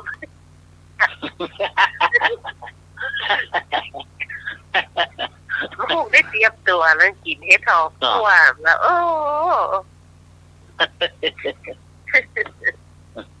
แล้วว่าพ่อซื้อมาอย่างไรนะน้ำเจแล้วนะซอยอ่อนๆกันนี่หรอคั่วเนาะคั่วผัดกะเพราเลยจ้ะจะเอาผัดกะเพรากะหล่ำเนาะลุงหนึ่งเนาะก็ลำเลยจะต้องไปใส่ขี้เนาะโอ้ไปแล้วจ้าแล้วกะเพราเหรอผัดกะเพราเนี่ยเครื่องเค็มแล้วพ่อจ้ะแล้วก็ไม่บุญจะมาทักเข้าก่อนวันนี้อ่ะเจ้าไม่บุญระยะครับผมเปิดเรื่องสมบูรณ์จ้ะเนาะเจ้าเราสักวางเนาะเจ้านี่อย่างว่านี่อย่างเดียวกันทำอย่างมีก่อนอย่างเดียวอ่ะอย่างเดียวเนาะเจ้าอาหารอื่นมันก็เรียบร้อยไปหมดแล้วเนาะครับของกินง่ายๆถามที่เขียวหน้าเหรอที่เขียวหน้ามีพ่อตำนี่ข้าวหน้านี่มันแจ้งนี่เอาไงแจ้งเหรอจ้า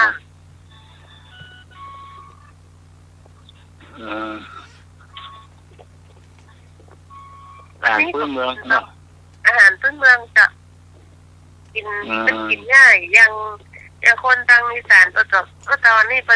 เห็ จะกินส้มตำมะละกอนะปลาคุงครับเราส้มตำแล้วเนาะจ้าทีนี้เปิดซึ่งมีเรื่องราคาหรอส้มตำนะอ๋อถึงวันละด่ะจ้าถ้าทำนี้ถ้าปัจจัยอย่างอื่นวัสดุอย่างอื่นอย่างพี่ทอนนี่มีมะละกอโลแล้วก็ปัจจัยมันเต่งอะค่ะเต่งเยอะช่วงนี้จ้ะแสงมักกะโรนีเนาะมักกะโรนีเนาะจ้าแสงมักกะโรนีมาแสงแน่นอนเนาะด่ะจ้าแน่นอนจ้ามักกะโรนีเนี่ยเนาะจ้าโอ้ลำถ้าคนก็เอาขนมเส้นผสมลงไปคลุกเข้าก่อนไปนั้นจ้าคนเอามือเข้าง่ายใส่ปากอ่ะจ้า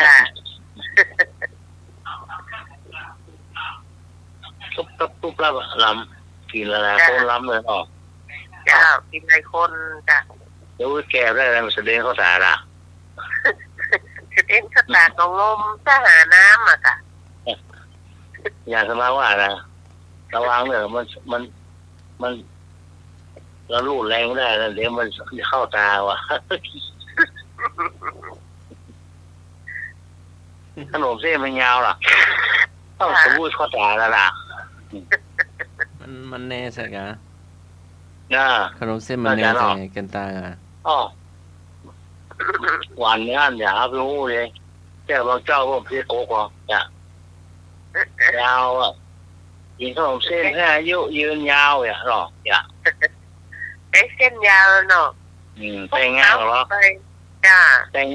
งานเพื่อขนมเส้นเราเลี้ยงเราเนาะหวานง่ายอ่ะเนาะ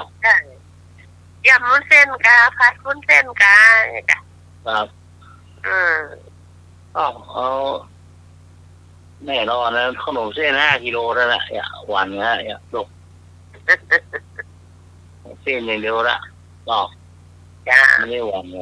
งานก็ขึ้นเงินใหม่ก็แล้วหนูเส้นเมื่อเราเลี้ยงนะเนาะไม่ได้หวานของเราเนาะหวานกันไปหวานกันมาจ้าเนาะเป็นอีกอย่างจ้า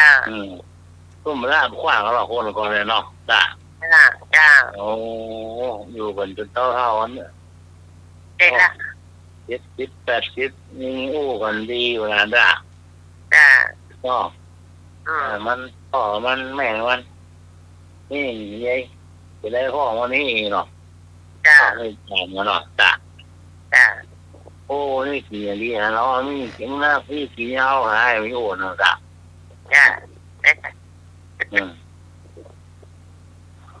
เอาถ้าเราลู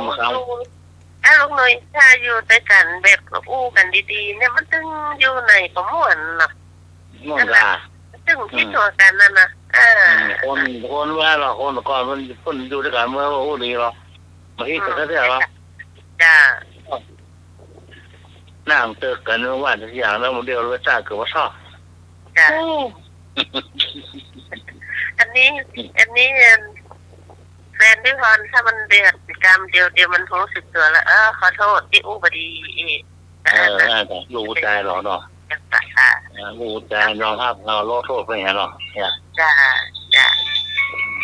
ธรรมดาเนาะนิ่งกับฟันมันต้องแย่กับห้อนถ้ามันนี่มันก็จืดมันมีรสชาติหรอมันการร้านหนูมาลิมเจริญพรว่าไรเจ้ามันอยู่ด้วยกันนะเพิ่นใช้ธรรมะเขา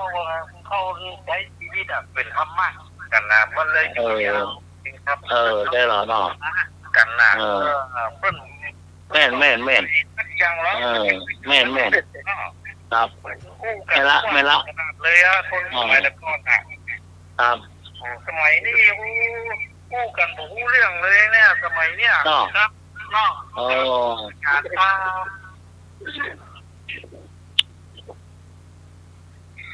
ตอนนี้ได้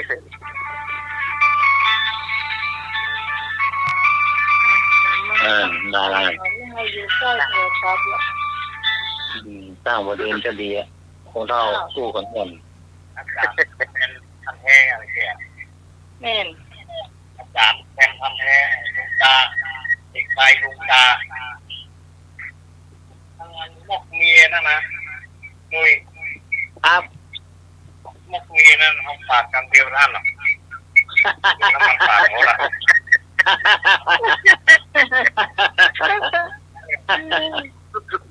ตาลายชื่อแล้วล่ะตายนะ เอาปากคำเดียวเนาะ ก็รับไปว่ามันเนาะ ครับตาลายชื่อแล้ว ตาย โดนแล้วเนาะ ก็ไม่อยากไอ้ทอง ยังโดนแล้วเนาะ ไอ้ทองมันเป็นอย่างถ้ามันยืนด่าเขาดังอย่างนั้นมันหลอดขาไป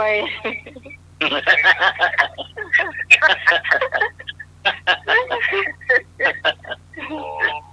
ยิ่งกลัวเขานะตายไปแล้วอยากมัน รับ มันติดเยอะ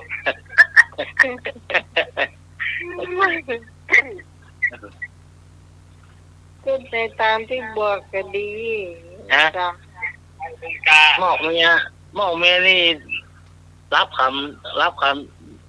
นี่หลายที่อะไรเนาะ ครับแล้ว อ่า อยากมันติดเยอะ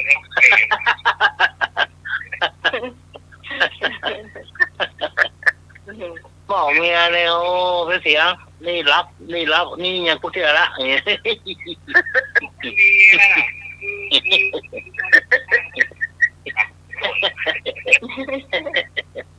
อ๋อเพรา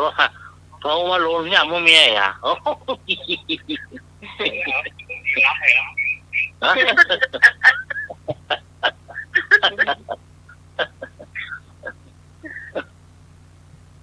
จ้ะ แม่มันไปขนนั่งไม่เจอขนนั่งนะเอาคือต่อ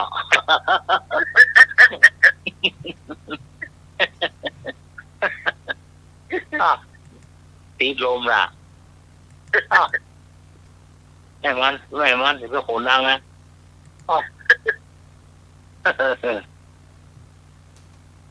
ป้อนนี่แหละเนาะต้องมีมันต้องมีรสชาติอะไรอย่างเงี้ยกันเนาะผมแยกกันหรอกหลวงพ่อเนี่ยเนาะผมแยกกันหรอกงูตีตัวตาผมแยกหรอกโอ้ราคาพุ่นราคาไม่มีค่าแพงดังกันเลยอ่ะเนาะอันนี้ไหมอ่ะเนี่ยเดี๋ยวปันนั่นแหละเนี่ยปันนี้ไหมอ่ะเนี่ยอันนี้มีบุรีสูบและปันนั่นหน่อยอ่ะเนี่ยก็เดี๋ยวปันเมียปันบุรีก็แล้วครับ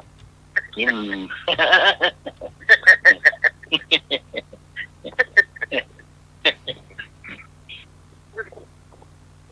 แต่ว่ากับปันนั่นไหนเบาเนี่ยมันก็เชื่อยาเนี่ยขี้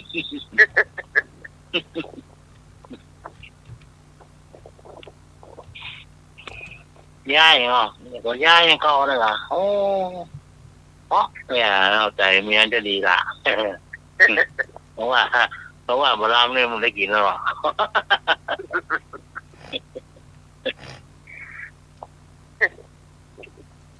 มันฆ่ากันแต่หรอปานมุรีกันแต่งเนี่ยกันกินเนาะอมครับเนี่ยหรือว่าเนี่ยอันนี้ผมได้ไปซื้อเด้อปันมาเกี่ยวแล้วได้แบบนี้เนี่ยอย่าโอ้หมดนะ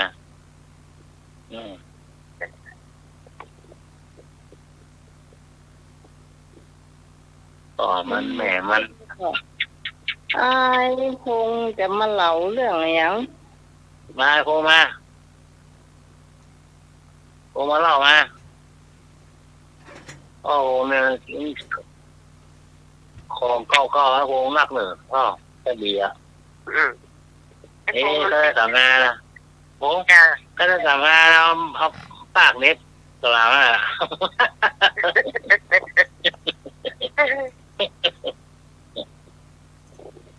เขาถ่ายล่ะง้อเมียจะง่ายหรอเสียเชิงไทยหรอ ปากแมวสอาปาก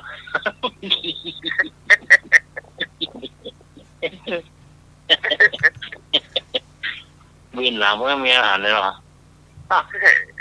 เอ้ยตรงนี้มีอะไรไหนอ่ะเนี่ยบางอันอยู่อ่ะเห็นไหม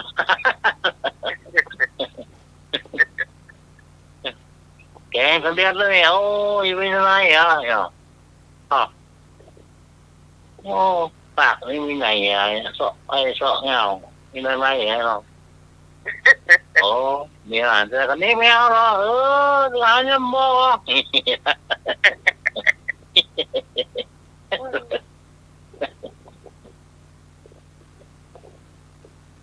เย็ดเกี่ยว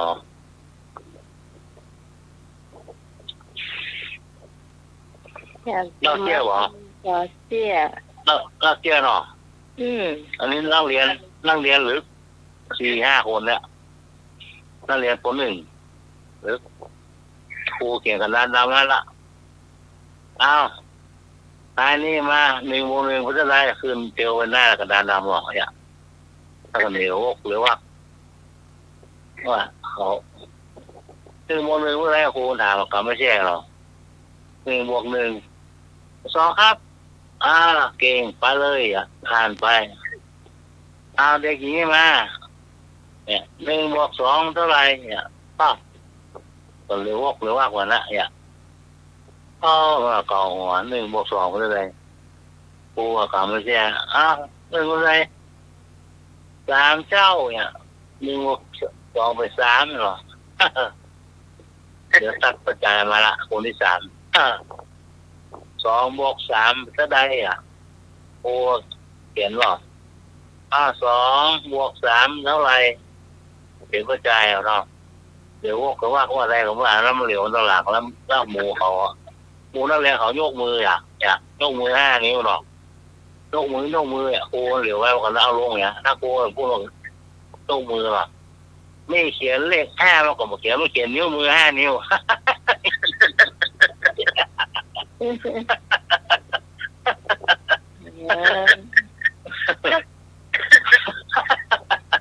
มามือเขาตั้งกระดาษแล้วมาซอกเขียนเหมือนแหวกมืออะไร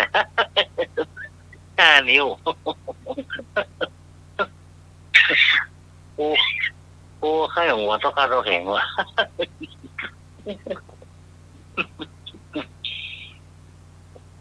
2+3 ถ้าแรงมันก็ง่ายไปได้ละมันเหลวหรือว่าได้หรอกถ้าหมูตะเหลายกมือ5 นิ้วนี่ทำมาใส่เด็กชายหน่อยเนาะดูกันผู้ฟังนี่จะบอกหน่อยหนึ่งวันนี้เป็นวันคล้ายวันเกิดขอให้หน่อยหนึ่งครบจุดตาได้จีอันนี้ถามเจ้าตัวเพื่อนคนเดียวแต่วันนี้ครบรอบวันคล้ายวันเกิดน้องใหม่ก็ฮอตHappy birthday to you ให้พ่วงห้องตัวอยู่ครับขอบคุณนะครับเดี๋ยวแฮปปี้เบิร์ดเดย์เด้อจ้าเดี๋ยวครบ7 ขวบแล้วครับ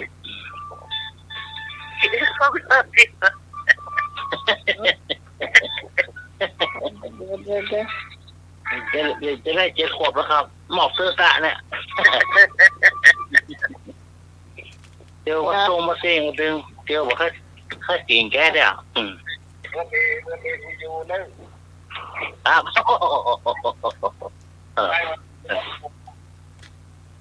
บกำลังเจ็ดนี่ลูกกำลังฝึกเดียวเนาะได้7 ขวบอยู่7 ขวบ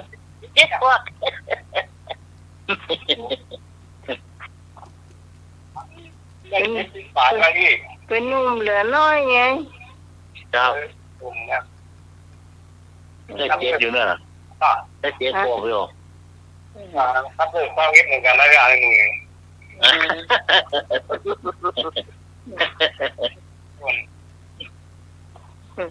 ผมคิดว่าหนึ่งมาค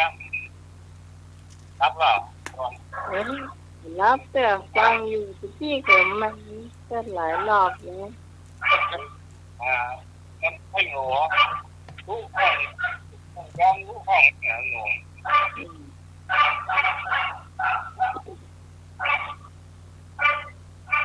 ลาไม่ได้รับเชิญนะ เดินลามบ้านในหนุ่ยนะได้ครับเชิญ ห้องอีกไว้ได้ลุยไปเหรอ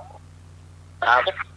ว่าโอ้ยความมันเกิดในหนุ่ยกันที่ ไม่ละไม่ละ เอาไอ้บอลให้มืออ่ะ ครับ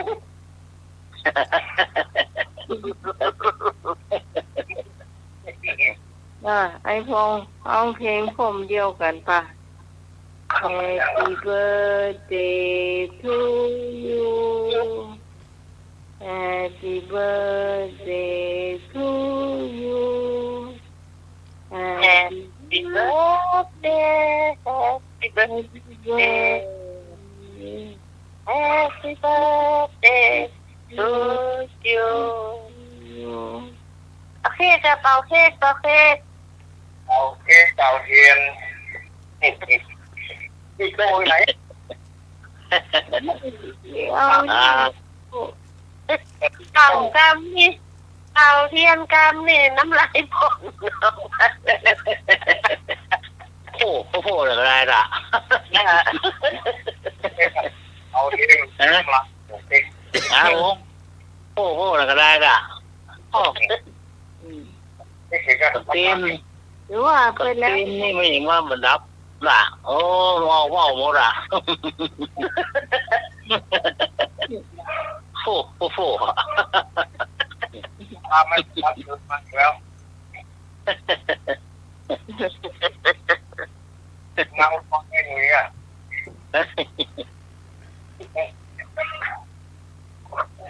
บ้านมันดูอย่างนี้หน่อยนะ ข้างบ้านครับมาบ้านปลักครับเรื่องบ้านกว้างครับกว้าง มันโยนมาบ้านปืนมาเอาบ้านเอา ครับมันมีอีกกระแปงข้างเลยครับมันปล่อยไปแบบบดอะมันปล่อยครับ ก่อนมาครับพี่ก่อนเอาด้วยให้ดู ครับก้อน ว่ามันแน่ ก้อนขมล การรับหรือยังเนาะ ก้อนขมล ว่า รับแล้วค่ะการนักไง เห็นอาจารย์หลับแล้ว อ๋อถ้าจะรับละ หรือว่าเราหลับ จะรับละก็รับละจะรับละก็ห้าคอละ เจ้าวัดน่าจะหลับแล้วก็ อาจารย์น่ารักถ้าได้ยินเสียงฟ้าร้องตะลึงนี่เต็มตู้แล้วล่ะ อ๋อละก็เนี่ยจะลงทรง ส ผล นุกดี อัต เนาะ มาย ฟ้า ครับ ฟ้าห้อง แต่ว่าจะว่าห้องเกินเนาะ หม ฟ้า อ แบ อ้าว บ ดีนะครับ แบบฟ้าผ่าเนี่ยอันตราย แต่ห้องพอได้ยินเหมือนเสียงกลองเนาะ ครับ เสียง ตัวก็ตกนะตกที่ชี้กันเลยแหละครับ ถ้าฟ้าผ่าเนี่ยอันตราย โอ้และ ถ้าห้องบ่ได้นี่ก็พอดี บอกคนตกอยู่อ่ะ ตกอยู่ครับตกอยู่ เขาตก เนี่ยลงมาชี้ๆอ่ะ ก็ดีใส่หลังคาห้องประครูเก่าแล้วเนาะ ครับ โอ้มันบันไดมันหักเกิงเนาะ โอ้ มีหัวเขาตีขาบกขัดไปบันได โอ้ มันบ่เหมือนบันไดนะ มันเป็นซี่ไปอ่ะ ครับ มาออกเสื่อมสักวาหนึ่งอ่ะ อ๋อ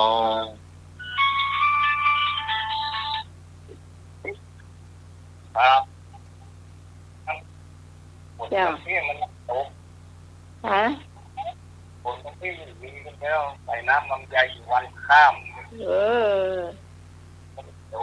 โอ้ นี่เม็ดหรอ เดี๋ยวนี้กำลังตกน่ะตกลากตัวไอ้ที่ อา ประ จาร จั ย์ตกกับ เดี๋ยวนี้กำลังเลยจ้ะ น้ำใส่ลำไย2 วันนั่น แล้วประสังโตกับเด่นเนี่ยคนนี้ถ้าเขาประกันทุกอย่าง แล้ววันนี้พอผมไปกินน้ำเต้าหู้ปลาทั้งโกกะ ไปกัดไปคำเที่ยวเซ่ ไปเหมือนกำเดียว ไปตั้งเรื่องกับจะลูกที่เนี่ย ฝรั่งเศสเลยกะ เขาไปป่า ฟังอีกหน่อยเดียวเขาโทรมาห้องแม่ละอ่อนกันว่าโป่งเขา จ้ะ ไม่ไหนทุกต่างเขาไปไกลคนเที่ยวนะทุกต่างนะ แล้ววันนี้ไปแสดงตัวหรือยัง ไอ้พงษ์มาวัดต่อหินเนี่ยวันที่12 สีหน้านะเด้อมันรู้จักกันในห้อง กินยาทาราคุณนะ จะเป็นยัง ทาราคุณไม่ของไม่เสื่อมเดี๋ยวมือแตก น้ำมูกเดียวกันทั้งท่าน ที่เข้าด้วยกันนะสักปีละโอ้ ได้สมมติบุญกับมดอ่ะ สักปีเข้าด้วยกันนะสักปี กับ เชิญชวนที่สารีสวยเนาะ ครับเจอโมระเจอน้ำลายคาเชียทุกท่านนะ ปลาเสื่อมนะมันลอง เข้าด้วยกันสักปี บุญกับมดเลยซ้ายกับมดเลยบุญกับมดเลยแล้วแต่เรา เป็นว่ามาลอบมาเป็นยังขอจิตใจงามก็แล้วกันอะไรนะข้าโซกันเขาอ่านเราดูเขาไปเมื่อยหมดแล้วอย่าง เนี่ยมูเฮานี่ก็ไล่เรียกกันหมดเจ้ามีไฟเงี้ยเปียงฟ้าสกุลอันนี้มันโสระพงใช่โสระพงมันชัดมีนะมีมันเป็นน้องโสระพงชาเย็น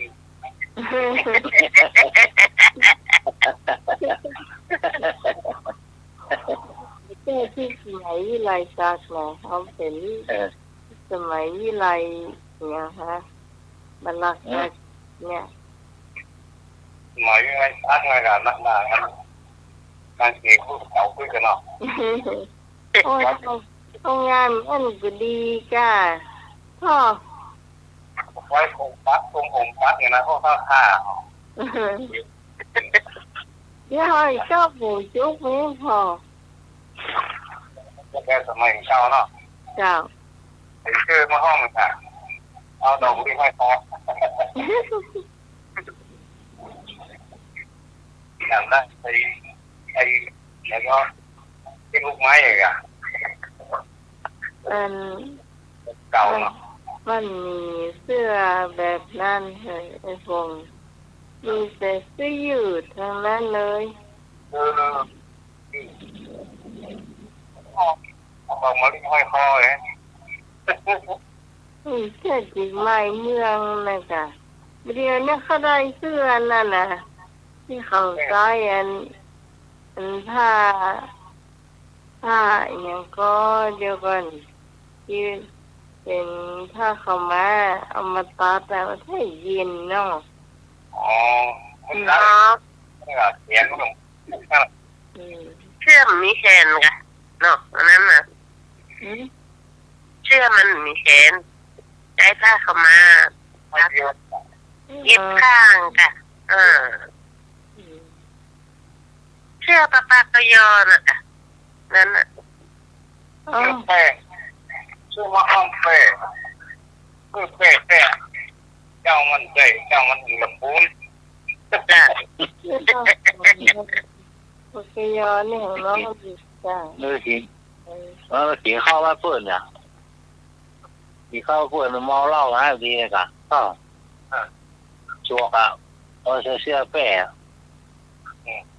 แล้วหรอตัวพระเจ้าคนยาวแต่แล้วยกมือไหว้มันเสื้อแป้นะตัวพระเจ้าตัวจริงไหม เอามันอยู่ลำพูน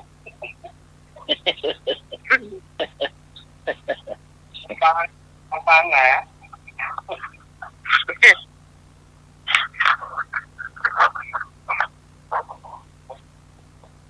แป้งเห็นปืน ดูบอกว่าเสื้อแป้นะตัวเจียงไงนี่เนาะหัวบุบมันนะหัวตีมันนะ นี่ตาแตงชุดได้ตายเหรอเนี่ยนี่แตงชุดตายก่อน นี่แต่งชุดก็ นี่ตาแตงชุดตายก่อน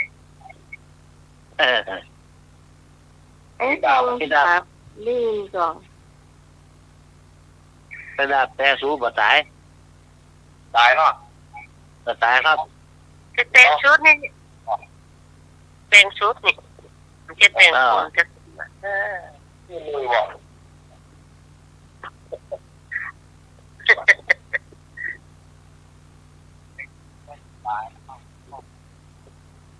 วันนี้คนนะผมไปพอมันตัดเข้าปากอ่ะโอ้โหเก่งปืน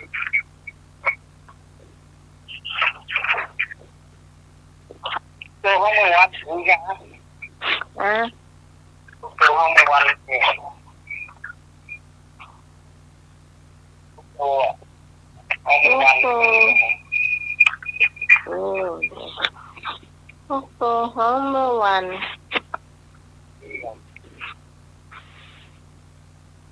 โตห้องเมื่อวันมีมดอ่ะ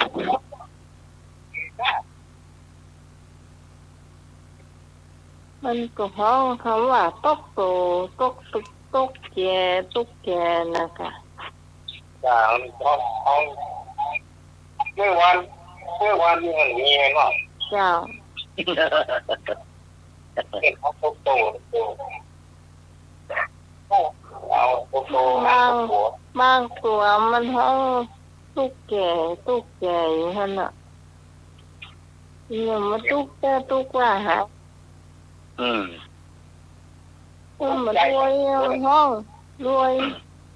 รวยมีรู้ไม่บอกกูละ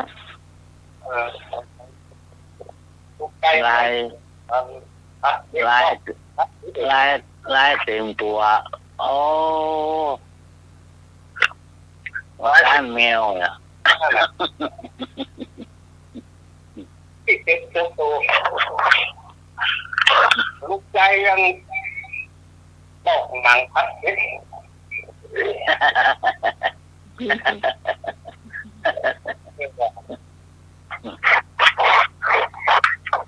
ยามสมัครนี้ก็คำถาม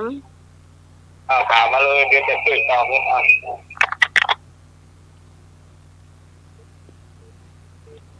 ถามมา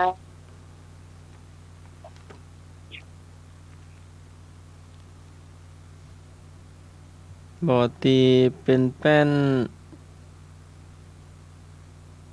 บ่อแต้มก็เป็นลายบ่อตีฝายก็น้ำค้างบ่อตีก็เป็นแป้น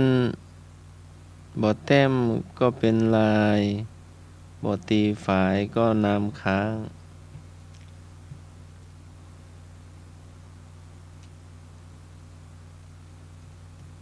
อื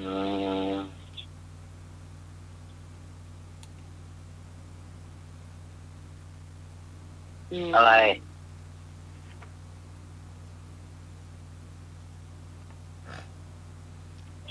ของใช้อ่ะ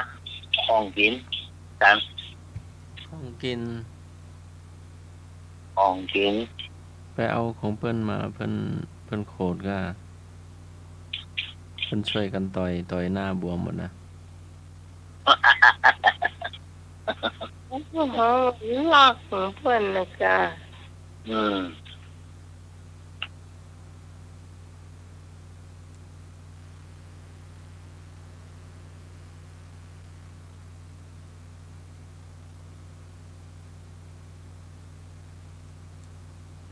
เดี๋ยวเรือเข้าฟังมาได้ เรือทุกชนิดเข้าฝั่งได้ เสลยหังเพิ่ง โอ้หางพึ่ง เหนียง หางพึ่งอาจารย์ เจ้า เป็นแบนบัดแต้มกว่าอย่าง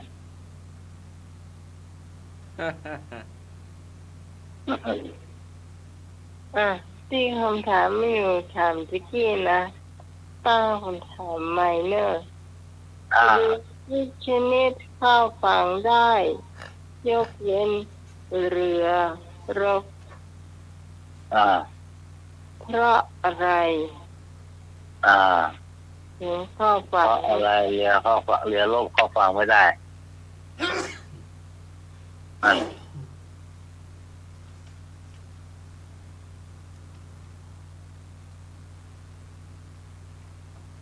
มาตอบมาเลยก็เดี๋ยวห้อยจะย่างละน้ำตามันไหลแล้วเนอะ แดะถ้าสักห้าทุ่มก็ ครับพอละ อาจารย์ เนาะ ท่านก็หลับ ปัญหานี่คำเดียวแล้วตอบ ตอน ไหลอ่ะ พระหน่อย ตอน อ่ะ พระหน่อย ตอน ปาโลไม่ครับ ใช่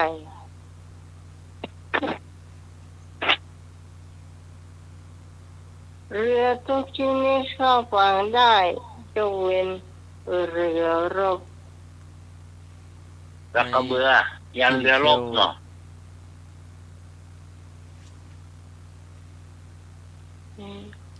เป็น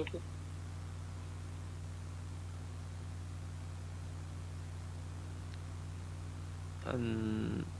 คกกับสากไม้จิ้มฟัน ใช่ไม่เชื่อมฟันยันเอาไว้ อะไรอย่างเรือเข้าฝั่งมาได้ ไม่เชื่อมฟันก็ถูกแล้ว เรือเข้าฝั่งมาได้น้ำมันบุก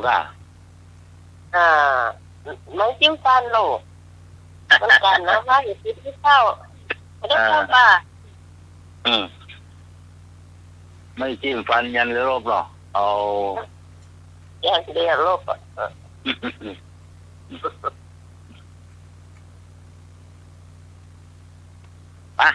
ที่บ้านไปว่ามันเลยว่าหัวกระโตกว่า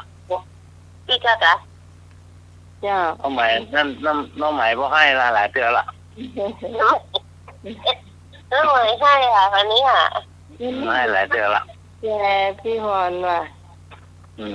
ให้ผมได้รู้ได้ฮอน ด่าโตกว่าด่าย้อยรับละ ทาน มัวจันนี่มัวจันมาครับผม ไหวเนาะ อนาคุลาจะกัมมันตาเอตัมมังคารมุตตมังการงานไม่ข้างขางสับสนเป็นมงคลอย่างสูงสุดค่ำคืนนี้ก็ไหว้พระสวดมนต์แผ่เมตตาหยาดน้ำหลับเป็นสุขตื่นมาเป็นสุขขอกราบนมัสการและเจริญพร สาธุครับ ไม่จ้าจ้า มีคุณผู้ฟังทุกเสียงทุกสายที่มาช่วยกันจัดรายการห่วมฟังรายการจนจบในเจ้าพรุ่งนี้3 ทุ่มเป็นต้นไปเราจะมาพบปะกันใหม่เจ้าสำหรับวันนี้ข้าเจ้าพิสมัยสุริยรอนจากบ้านนาตาลบนมาแก้มอำเภอแม่ริมจังหวัดเชียงใหม่เจ้า ครับผมลุยสติธรรมครับผม พี่คอนตาเศร้าเจ้า ครับสวัสดีครับ สวัสดีเจ้า ขอบคุณคุณผู้ฟังนอนรับฝันดีเหมือนกันทุกคนสวัสดีเจ้า จ้า ครับผม เจ้า ขณะนี้ท่านกำลังฟังสถานีวิทยุกระจายเสียงพระพุทธศาสนา FM 104.5 เมกะเฮิรตซ์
ดังพอประมาณ FM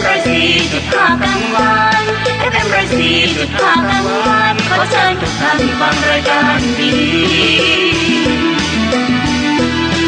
อันวัดไฟอำเภอเมืองเชียงใหม่รุ่งเรืองฟุ้งเฟื่องแสงสีเป็นวิทยุเพื่อประเพณีเป็นวิทยุเพื่อประเพณีศึกษาวิถีพุทธศาสตร์และศิลป์ส่งเสริมวัฒนธรรมกันดีๆทั้งนั้นสุขสันต์ชีวิตจากพระไตรปิฎกแท้ทั้งสิ้นจากพระไตรปิฎกแท้ทั้งสิ้นทั่วทั้งแผ่นดินได้ยินเสียงพระธรรมออกอากาศไกลๆทั่วโลกดับทุกข์ดับโศกให้โชคเลิศล้ำผ่านอินเทอร์เน็ตเว็บไซต์ประจำผ่านอินเทอร์เน็ตเว็บไซต์ประจำไปยิงกระตองนำสู่มวลประชาสถานีของเราชาวพุทธแสนบริสุทธิ์ของวาจาไม่พูดเรื่องการเมืองนานาไม่พูดเรื่องการเมืองนานาพุทธศาสนามัชฌิมาธรรม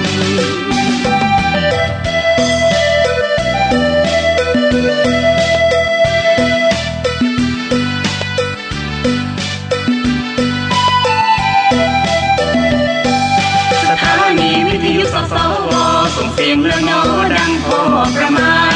FM 104.5 กลางวัน FM 104.5 กลางวันขอเชิญทุกท่านฟังรายการดีอันวัดไฟอำเภอเมืองเชียงใหม่รุ่งเรืองฟุ้งเฟื่องแสงสีเป็นวิทยุเพื่อประเพณี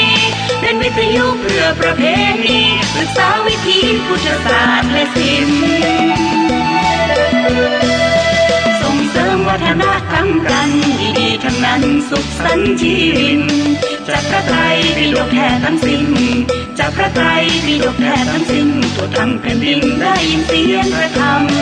ออกอากาศไกลๆทั่วโลกดับทุกข์ดับโศกให้โชคเลิศล้ำผ่านอินเทอร์เน็ตเว็บไซต์ประจำผ่านอินเทอร์เน็ตเว็บไซต์ประจำไปยิงกระตองนำสู่มวลประชา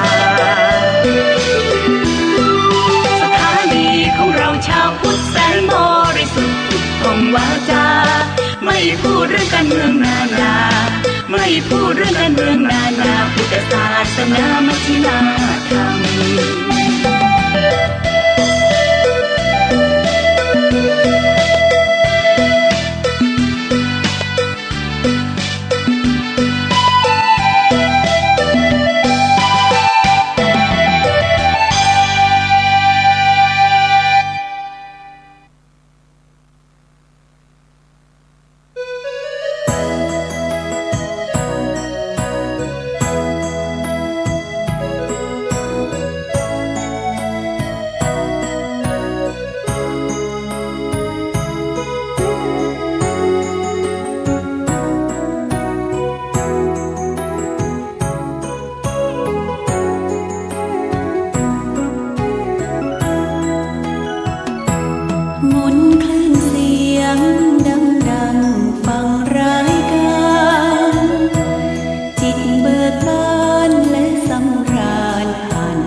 ทั้งข่าวสารธรรมะ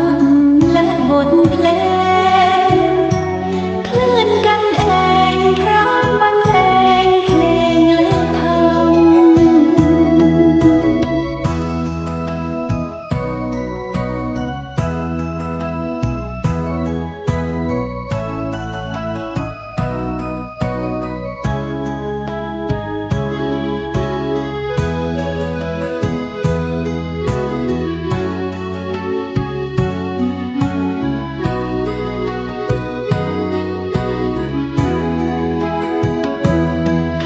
104.50 หมุนมานะ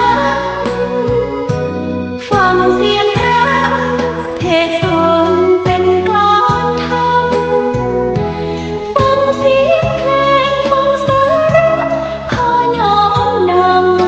ำจะสุขล้ำด้วยบทธรรมนำบทเพลง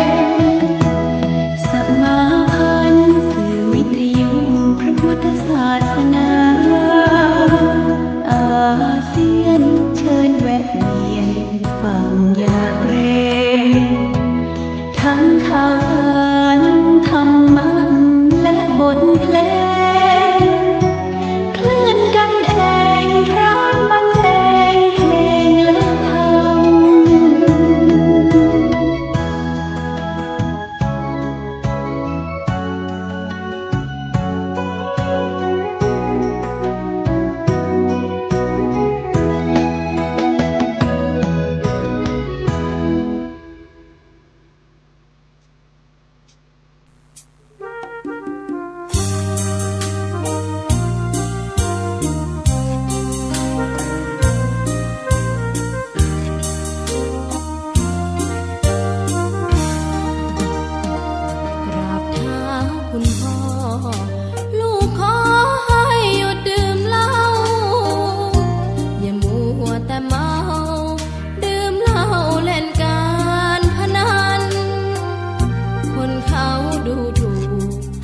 ว่าพ่อขี้เกียจทำงาน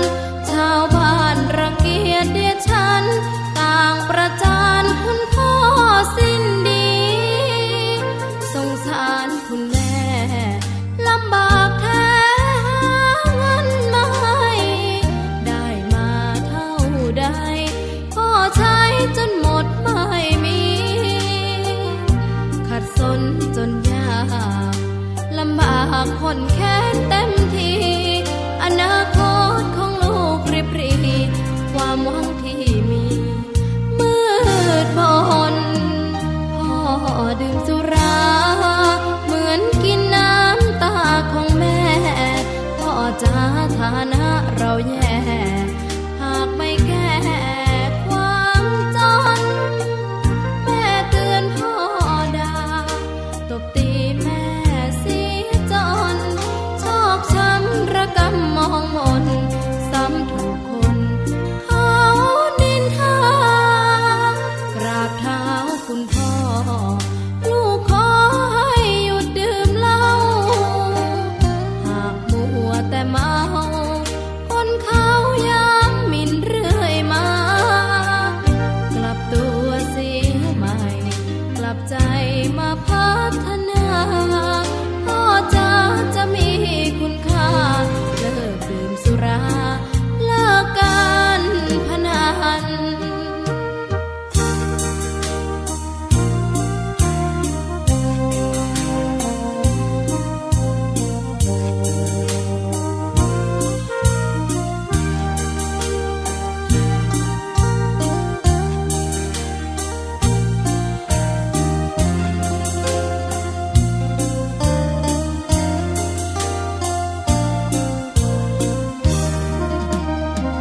พ่อดื่มสุรา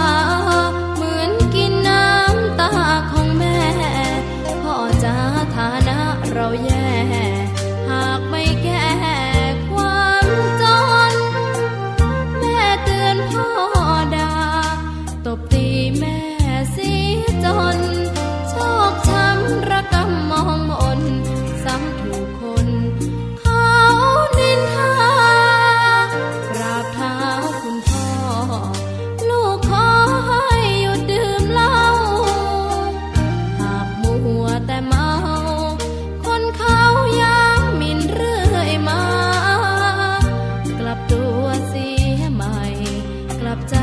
มาพัฒ